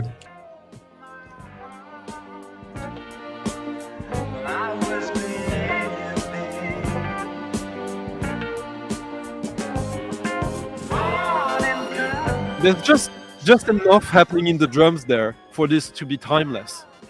Yeah. It's always the details, Stunty, right? Yeah.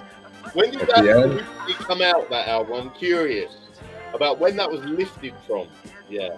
So, when was the original year of that, L'Habitude? 1975. Wow.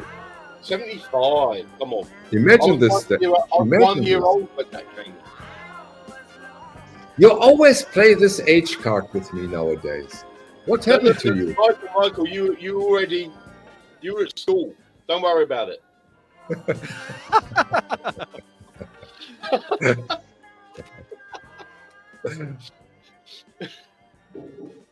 But I've got to say, Stunty, you're right. That's time, 75. I mean, what a track. And then for it to be repurposed for Eminem to become one of the biggest hip hop, made him, brilliant. Yeah. So, gentlemen, at this week without a lady, next week Nadine will join us too. We have hit the 2-hour marks, and as expected, the hip hop topic is not that popular amongst at least my audience. But as I said, as expected. But maybe we could contribute to some nice recommendations. You will find a lot of those in the OBC shop, and I think it's still a timeless genre. It's an important genre, and I think it's very worth getting into and sticking to it, right? This one. Oh, this is a wonderful album. Can you please give us one tune from it? I love this. I can play a little bit from it, but yeah, I'll just show a few of the newer things that I like. I think that's an amazing cover. I think one of the most important, and they look like one of the most important DJs and the Alchemist. Yeah, exactly. Extremely strong artwork. Yeah. This is one of my favorite as well, new artists. Yeah. This is from Dope, one of the most crazy labels you find. And this is Thomas, you showed when we did our very, very, very first live stream at this Friday shows. You showed that Bart Simpson jacket. Yeah, which is worth a fortune, that record, and this one too. Yeah. By the way, you find one of the most expensive records that's out there at the OBC shop right now. For all of those who want to see it, we have a signed copy of Weekend, which is quite something. By the way, just that record that Thomas is showing, the MF Doom, I want to just test Dave a little bit. Which record on Thomas' wall can you connect to this one? Stanti, finally, you do it on the open. Usually, you do it differently. Usually, you do something like this. Oh, of course, Dave will know it, and Thomas will know it, and then you show a record where they don't know it. No, I think I like this approach way more. I think they might know. But do you know, Dave, which record do you connect with MF Doom on the wall behind Thomas? I know MF Thomas Doom. I'm trying to work in my brain. Well, MF is the KMD, the Black Bastards. He used to be part of KMD. Oh, right. Okay. Yeah. So, MF Doom is in my brain for some reason. I can't remember why. But thank you, Stunty. Yeah. So this now, Thomas, what you show now is newer stuff, right? It's some of the things you should go and check out if you get a chance to check out. I'll just show some of the favorite new stuff that I'm into. Let's really acknowledge this, because what Thomas is just showing now saves you a lot of time and a lot of digging. So really appreciate what he just did. Basically, just look how much surrounded Thomas is with hip hop records at the moment. That's all we need to say. Look at him. He's got them everywhere.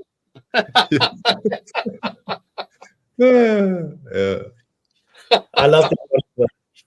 Yeah, that's cool. That's a cool cover. Look, I love the small artwork in the middle. It's beautiful. Michael, when you were saying this topic is, and you said not the most popular with my audience, I was fully expecting you to say this topic is far from over. Because you are right. Yeah, but you can say both, right? Yeah, we can say both. Absolutely. I was just because I was realizing, shit, we've been already talking for 2 hours. and I feel like I have so much stuff. That I Yeah, have of course, prepared. Santi. I But want to show. again, Yeah. this goes for all our streams. This goes for Absolutely. Blue Yeah, Note, but this I goes for didn't Disco, and see, and same here. And we will go back into those things. Yeah, but you know, the We will thing is go that back. when we did Warp, for example, and early Warp, like this is a time period. Hip hop is like 45 years now, Yeah, I and agree. it's all over the world, or especially in the US. And then we haven't talked about German hip hop. We haven't talked about But please, French hip and hop. we and Santi, by the way, we won't. Oh, we will. Oh, we won't. We won't. I No, promise you, you sit will be. down. I promise, Santi, sit I down. promise you, you will be surprised. Okay.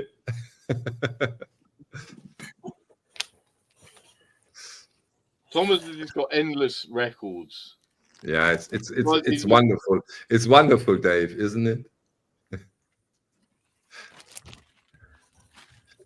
Thomas is a record fair on two legs. It's wonderful. He's a record planet. Yeah, Like a whole exactly. planet. Yeah, you're right. It's Den Bosch. It's Den Bosch on two legs. Yeah. I'll play a little bit from this one. Yeah, please. I so love it. It's instrumental. They still call it hip hop, and he got his inspiration from China. Richard Thomas has every Beatle records in multiple copies, but we didn't cover the Beatles yet because too many does it. But yeah, of course.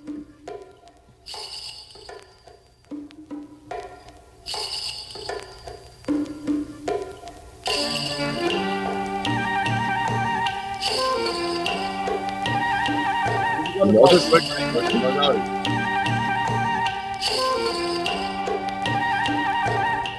Santi, you know the record?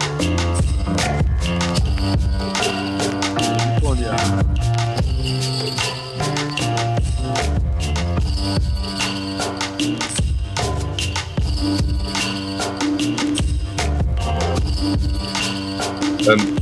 Can you show the jacket and stuff like this for Justin? Yeah, of course we cannot read it, Justin. I agree. At least I cannot. Can you put up the volume again, Thomas, please? It has gone down.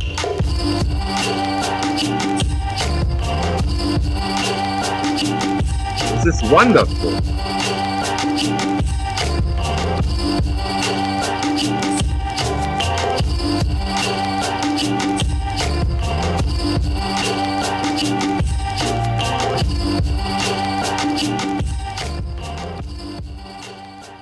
I think he plays a little bit with hip hop, electronic, and a lot of stuff.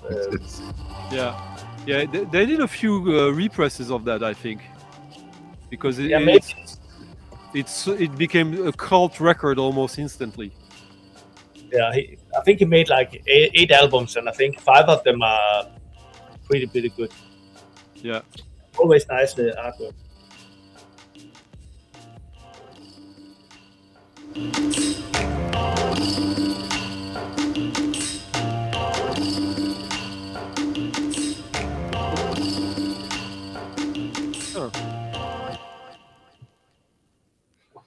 And it's no longer. My personal record of the evening, by the way. Yeah, and the label. Dave is also starting to drool. I know him. He really likes it. Don't you, Dave? Of course I do. Yeah, I like everything that Thomas plays. I engage with. Yeah. Well, let me try to I'm here to learn. surprise you and entertain you. Oh, that would be a new one. No, I'm kidding. Of course it won't be.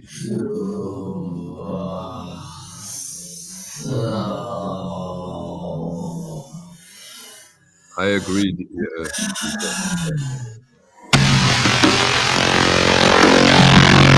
Yeah, you have a winner here.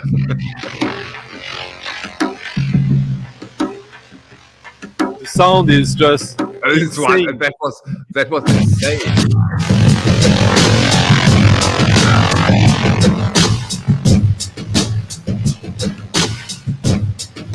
Can you show the record when you think it's the time for it? Just before, listen to the lyrics.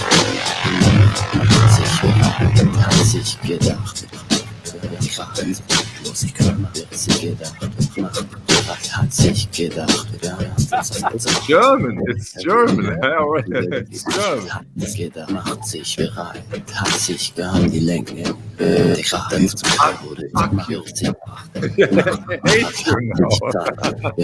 but I know it's great.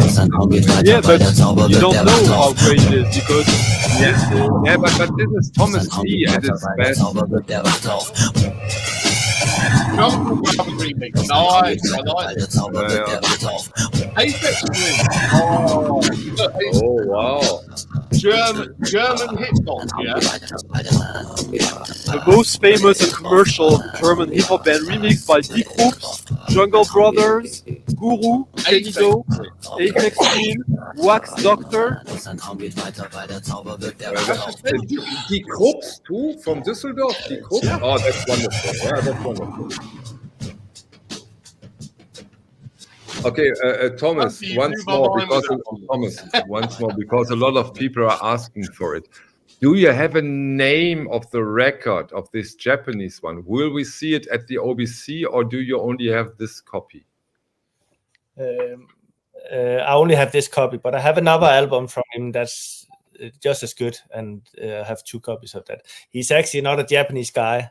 I think he lives in, I can't remember if he's from France or from Ireland. His name is Unra. Unra. Yeah. Like Sunra without an S? Yeah. No, O-N, O-N-Ra. O-N, yeah. So we will see one copy of another record from him at the OBC. Yeah. But okay, cool. And the other one I will buy. No, you won't sell it, right? Damn it. Okay. Yeah. Okay. Thank you, Thomas. But check all his albums. They're really, I think they're lovely. Never ever heard of this guy, but pre-stream, Thomas and me, we sit there for hours and listen to records.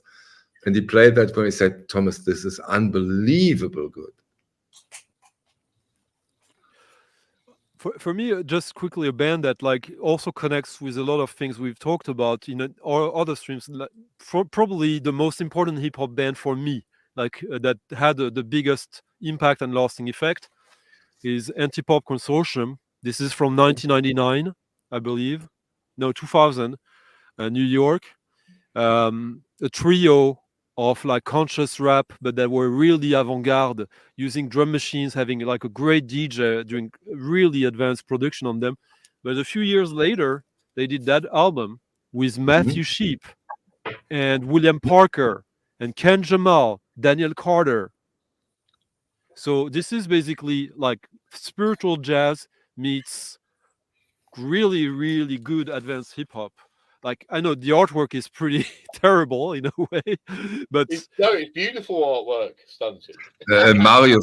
Marius, please make a video where I wear big gold chains, and Dave, Thomas, and Stunty too. I would. He already did. I think he already did with the 2 of us, Michael. Okay. Oh yeah, when you're doing your dancing, I love that. I watch that quite regularly. That video, it's brilliant.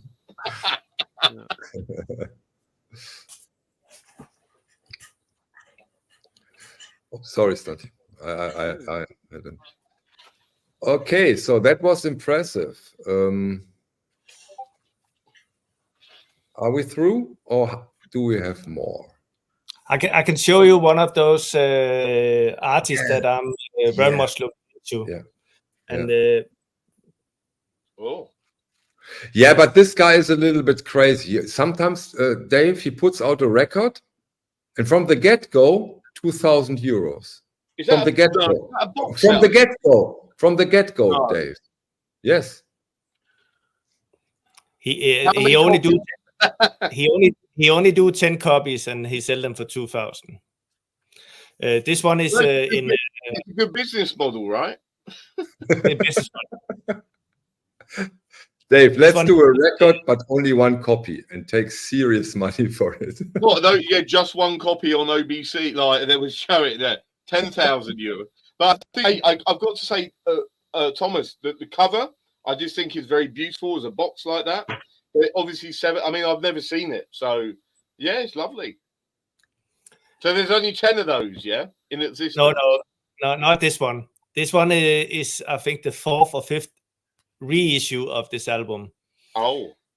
And he made this one in 187 copies, and it's 7 inches. That if you put them all together, you'll make the same pictures as you see here. That's but on a larger scale, right? Yeah. First time he released it, it was a 4th album, and he made the cover into 4. And the next one was a double album, which has the normal cover. And together this, it comes in a nice this one, and it comes with a book as well. It's he put hip hop music into art as well. Yeah, okay. So that means this guy is really into the collectible stuff. Yeah. But can you play something for us? How is the music, or is that not possible right now because the box is not the box? I can't get it out.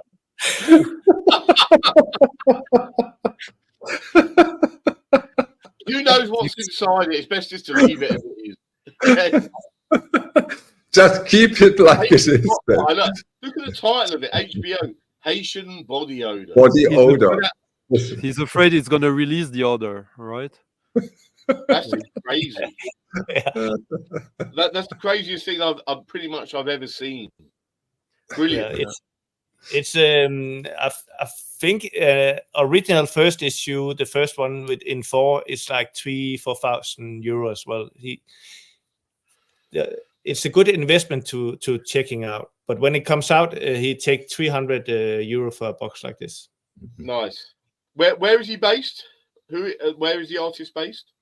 He's from America, and it comes with a book. Oh, that's cool. I like that. Yeah, but come on, so Dave, he's really getting into it. You know, it's not a cheap trick. He really delivers. Right? I mean, I love everything. You know, it's got the art. You know, music and art have always gone hand in hand, and this is a good example of it, and done very well. It's not like it's not a gimmick. You can see blood, sweat, and tears that's gone into that. So it warrants, whatever the value is about what it's about. You can see that. It's quite easy. Dave, are you saying that's the way we're going to justify this to wifey? No, but it reminds me of Nurse with Wound. Sometimes I've just got to go to the doghouse there outside where I'm going to be sleeping this evening. Yeah.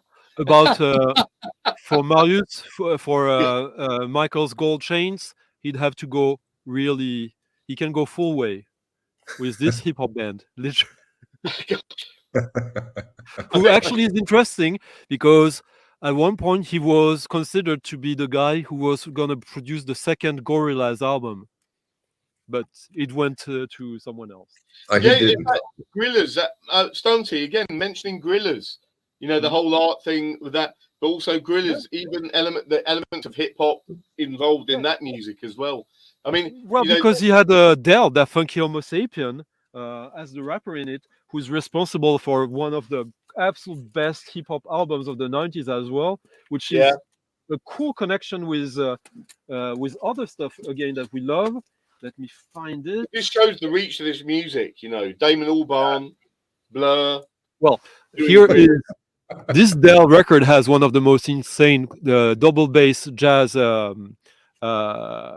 sample. Like it's basically a bass. A jazz bass solo album with a rapper over it. Okay, hit us, Dante. Come on, hit us. Yeah. Stop the talking, play some music. But he, like the first album of Freestyle Fellowship is called Inner City Griots, which of course is a reference to origins in Senegal and African music. You're gonna love this. This is so In the meantime, a question for Thomas. Thomas, do you have all Griselda records?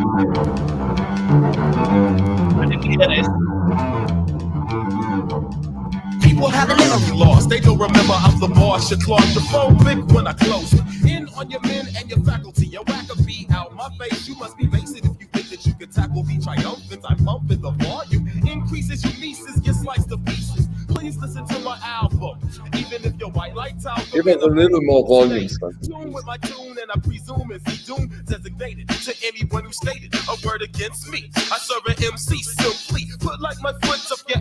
Shameless, trying to get over. I'ma go. I don't think that's so special, son. The education. What's so special about it? Salutations. Introducing Del Living for boosting tales of my adventures. Attempt to try it. You will live or die. Whichever I choose to lose. Never Get breathe, ashamed and because we always playing like before fighting. You might win. almost like plastic. You go close in every direction. Okay. And he's got a very specific voice. He's the guy who was hired for to be the rapper in Gorillaz, but also he is Deltron 3030, which is basically Mark Bell from LFO doing a rap record. Okay, when Dave waves his finger, it gets important. Yeah, no, Mark Bell, LFO, but something so. I mean, that connection there, that again, the connection to War with Mark. I mean, Mark Bell, you know, and LFO in general, getting their fingers into things. That one's a greater song.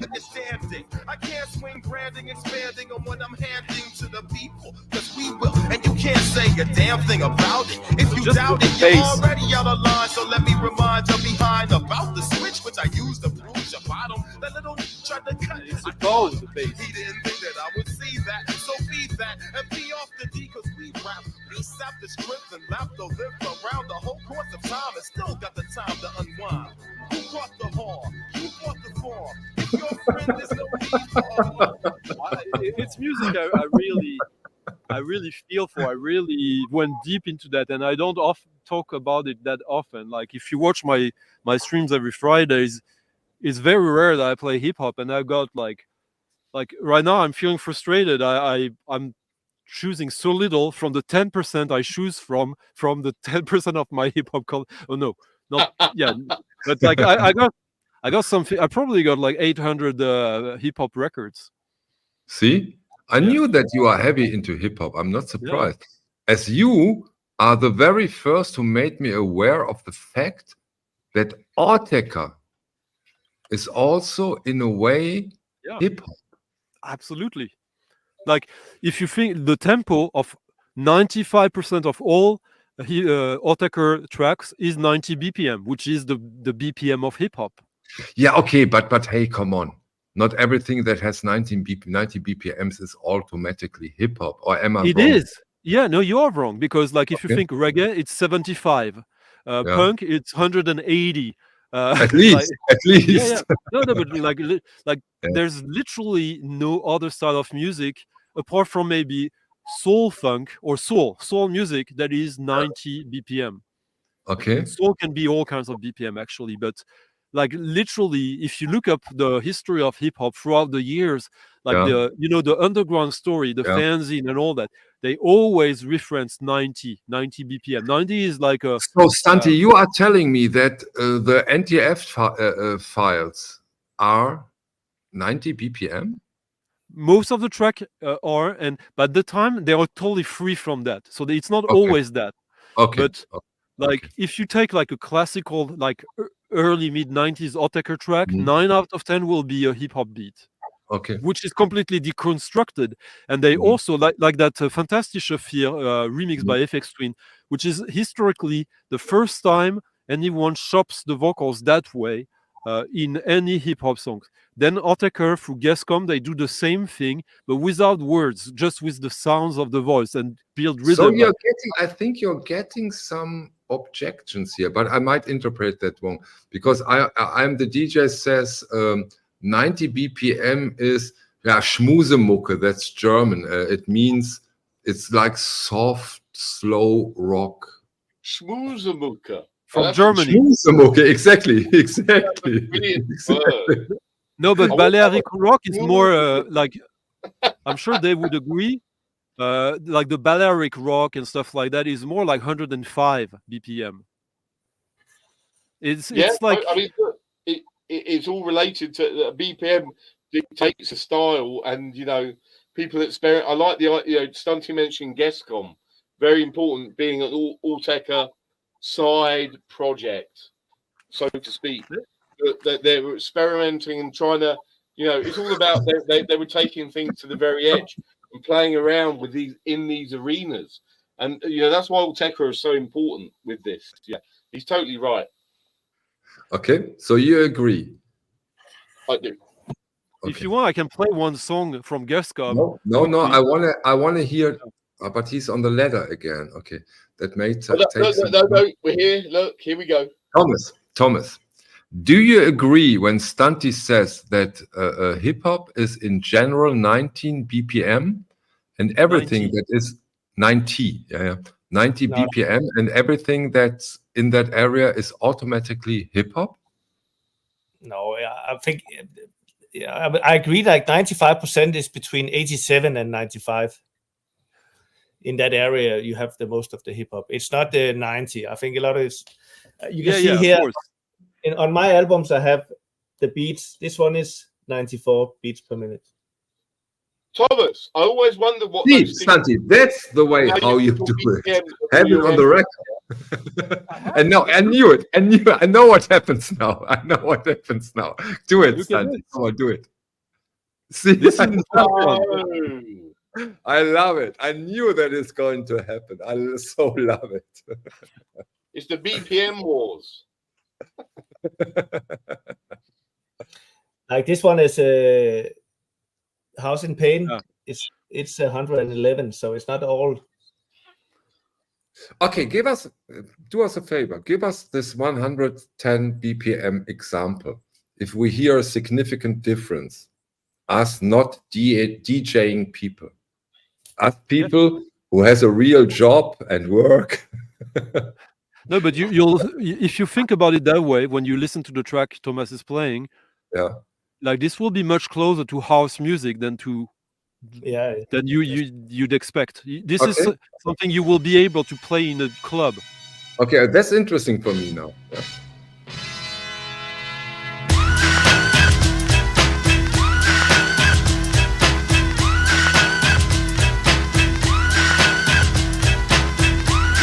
Great song, by the way.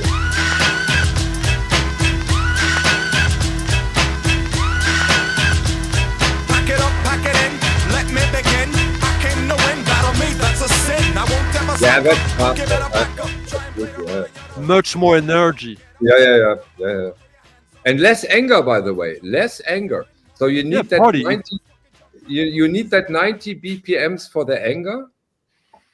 Or the self-reflection, or the to let the voice and the flow be the main thing. In this one, it's like really the House of Pain. They only did one album, and one thing that is frustrating for hip hop fans like me, there's not a single 12-inch single of House of Pain with an acapella, because I would love to play acapellas of them on house music, but they never released any. So digitalize it and then do it. What's the problem nowadays? No, you have to be to take out the instruments, the vocals. Call Peter Jackson; he will do it. This is 94 beat per minute. You can see it. In the midst of the calm, the witty. Yeah. Y'all know the name. Pharaoh, your mind can't a damn thing change. You all up in your range, just inebriated. Straight from your original plan, you deviated. I alleviated. And by the way, all of you who have been so kind and watched the stream and listened to the music and the things we had to say, you really have to rewatch the last 20 minutes and read Mario Stark's story of his turntable and his daughter. It's really worth it rewatching, because that was hilarious in the gallery. For those who haven't followed this side story of the stream, it was amazing. Sorry. Oh, he's trying to steal his daughter's turntable. Okay. No, you really have to rewatch it. It is hilarious. Sorry. If you're wondering what the tapes are, so here you have the artist.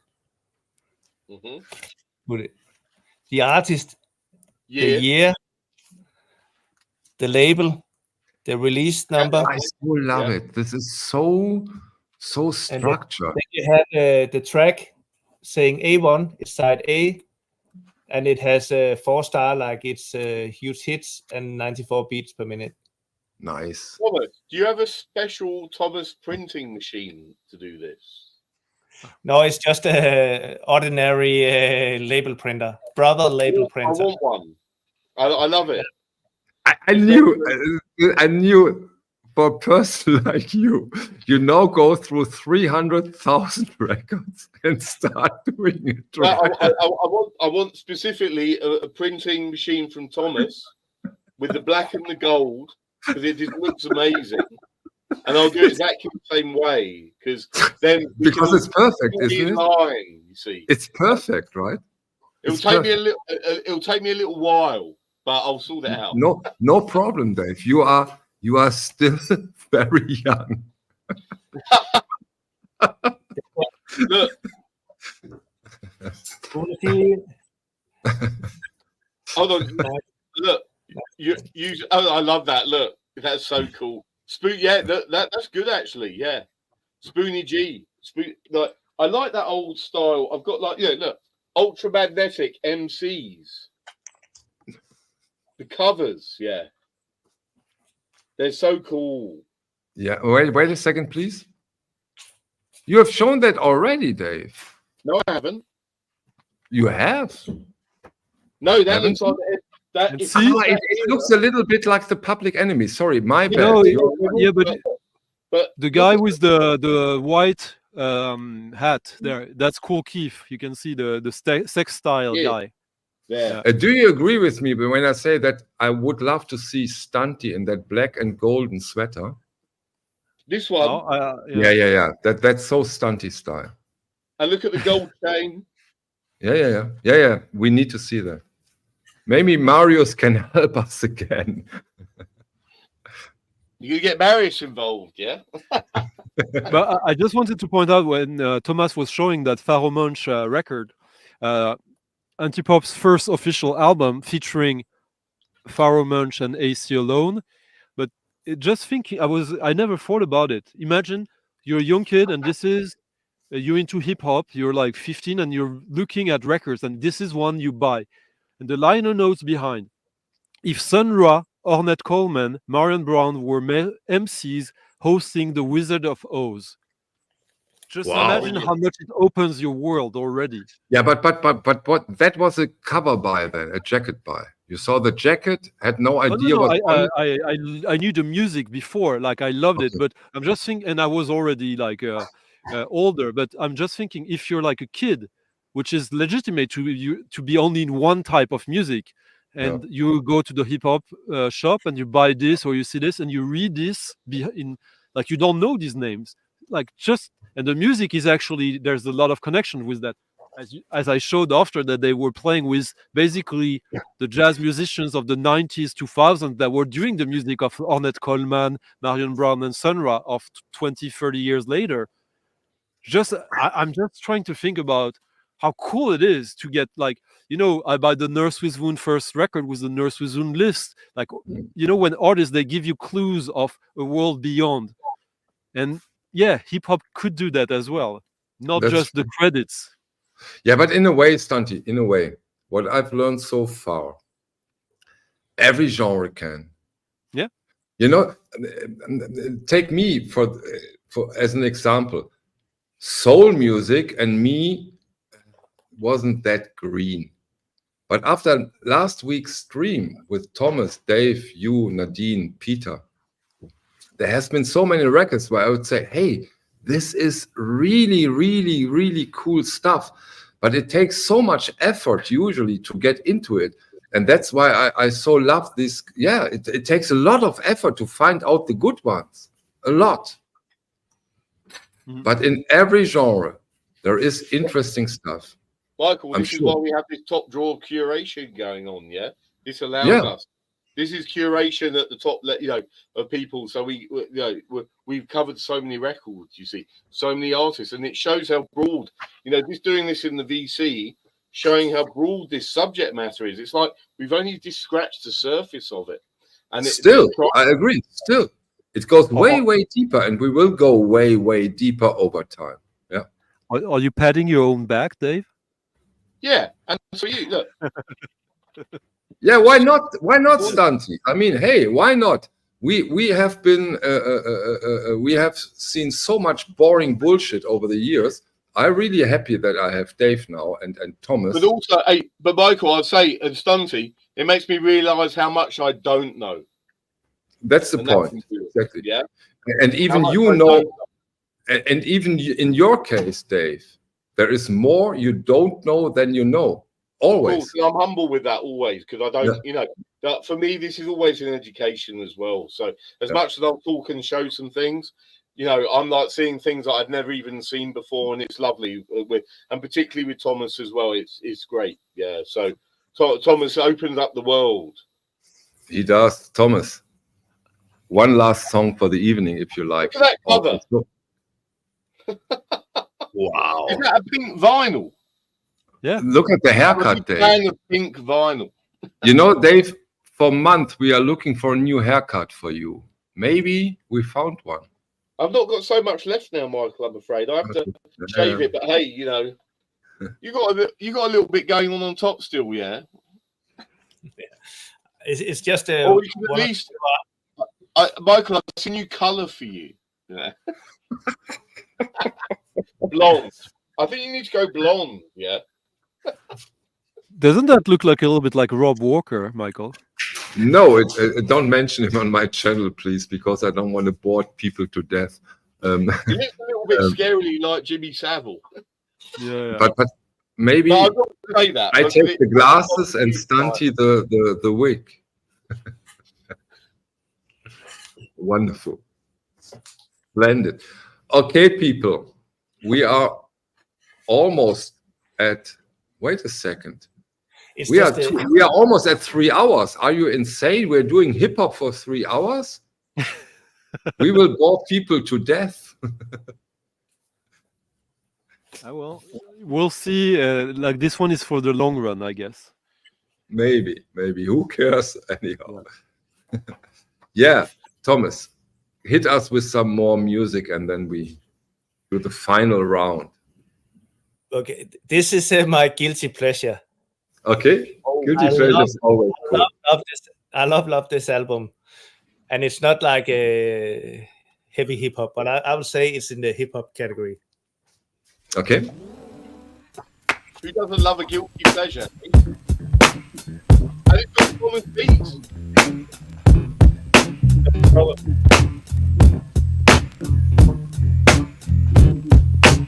Yeah. Oh, yeah. Okay. Yeah, I'll get that.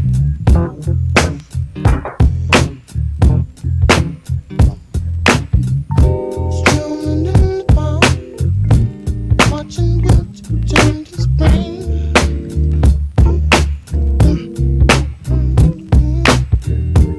Walking in the dark, watching lovers do the thing.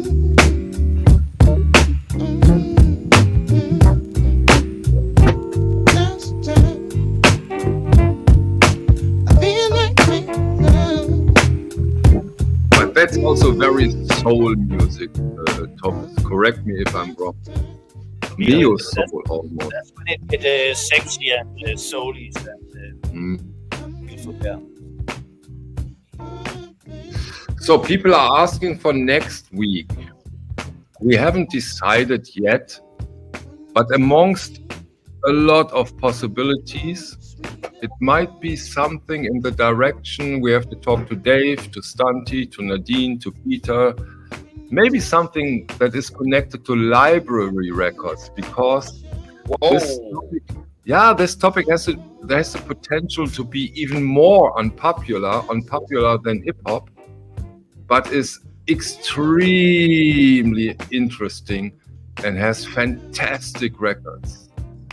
So maybe we will see library records. What do you think, Dave, about? I know it's Stunty's point when it comes. So I take Dave first. Library records. What is your take on it? I find it interesting. There's a lot of good British ones. You know, Chapel Music, Dwarf, the labels that were doing it. I find it very interesting. A lot of the jazz musicians, session musicians that were making the music for these records. Also, some of the music that was lifted off these records that is actually very obvious. And, you know, one that comes to mind, which I've got here, is like Future Sound of London. If you look at live forms and listen to it, there's one that's literally just a copy of a particular library tune. You know, it's the same thing. And I find that interesting. So maybe that is an interesting subject to discuss. Yeah. I know and let's hear the person who educated me about library records for the very, very first time in my life. And this is this guy. Well, the problem with doing a stream about libraries with Thomas is that he has a few libraries that I want to get from him before we even mention them to other people. Okay, so. Good evening, Stunty. Nice to talk to you. Thomas, what is your take on the library records? You would like to do that? Yeah, I would love to do that. It's I have a big heart for those. Yeah, it's fantastic. And great artwork, great songs, great everything. I'll just have to tell you which ones to not show. This is one of the labels called Themes that we'll go into. Yeah. No, so as you all can see, we have a high chance that next week will be library records. So we now choose between Beatles, Rolling Stones, and library records. And I got an extra copy. This one is good. Oh, that's a great cover, Thomas. Great cover. Theme is an interesting label because when the library records started to get some hype in a very underground digger sense, like in the late 90s, Theme was a label that was completely overlooked. And this record that Thomas is showing right now, like for years you could find it for nothing. Now it's like a €500 record. Maybe not which happens quite fast when it comes to library records, right, Stunty? Yeah, because there's no information. So when the information spreads, like suddenly, and even more so now. Okay, I so love it because we have our good friend here, Justin Peters, and he likes to go deep, and I agree somehow with him. How about sound-alike Beatles library records? So that it's not too easy for us.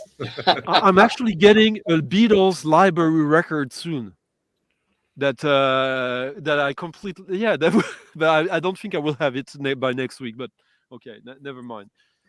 Like it's a crazy record. Yeah, but don't answer that, Stunty, please. Yeah, do. Don't. Tex, this is a question I had. I got an explanation, and it's really worth getting into it. But it's not a one-sentence answer. So this is really, really, really an interesting topic, trust me. Getting into library records is quite something and worth your time. Michael, you can start off next week with that explanation, yeah? Exactly.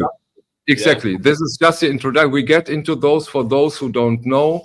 We get into this, but this is amazing stuff. Amazing stuff. How deep are you into the library, Dave? Not that much, but I've got a few I can show. Let's put it that way. Yeah. I can go. This, by the way, Stunty, is the typical answer. And next week, Dave will get into the history of the library records from 1932 to 2022. I'll be doing all the context and everything about library records in the UK and all the jazz musicians that were doing it and stuff. So anyway, look, leave it with me. Yeah, I'll do my usual. Sean, it's just that there's Sean, I so agree with you, and maybe we can convince some people because this is really a fantastic topic. Oh yeah. There's a little side fetish in library records collecting, which is the distributor stickers and the writing on the covers. Because most records, you would want to have it to get rid of it. If you buy a record and you have a sticker like really attached to the cover, and or some writing. With library soundtracks, often you don't want to make the mistake of trying to get rid of it, because it gives you a lot of extra information, and it doesn't necessarily take away the value, depending on how you frame things. Because it's like, we'll explain it, but I'm sure Thomas, if he has the numbers, he knows what I'm talking about, like the Montparnasse 2000 stickers and stuff like that. Enough said about library. We see us next week. I think we all agreed now on the library record stuff. See, Dave? Not the one you showed, but right after. The last time, look. Yeah. There we go. Here we go. That's the real deal. The legendary TR-808 rhythm composer. Thomas, will you hit us with another song till the end, or show some records and then hit us with and tell something about the records? I can do a inspiration for next week, or do a last hip hop song. Okay. I think I'll do an inspiration for next week. It's one of the library records that I like. Okay, cool. That's a great idea.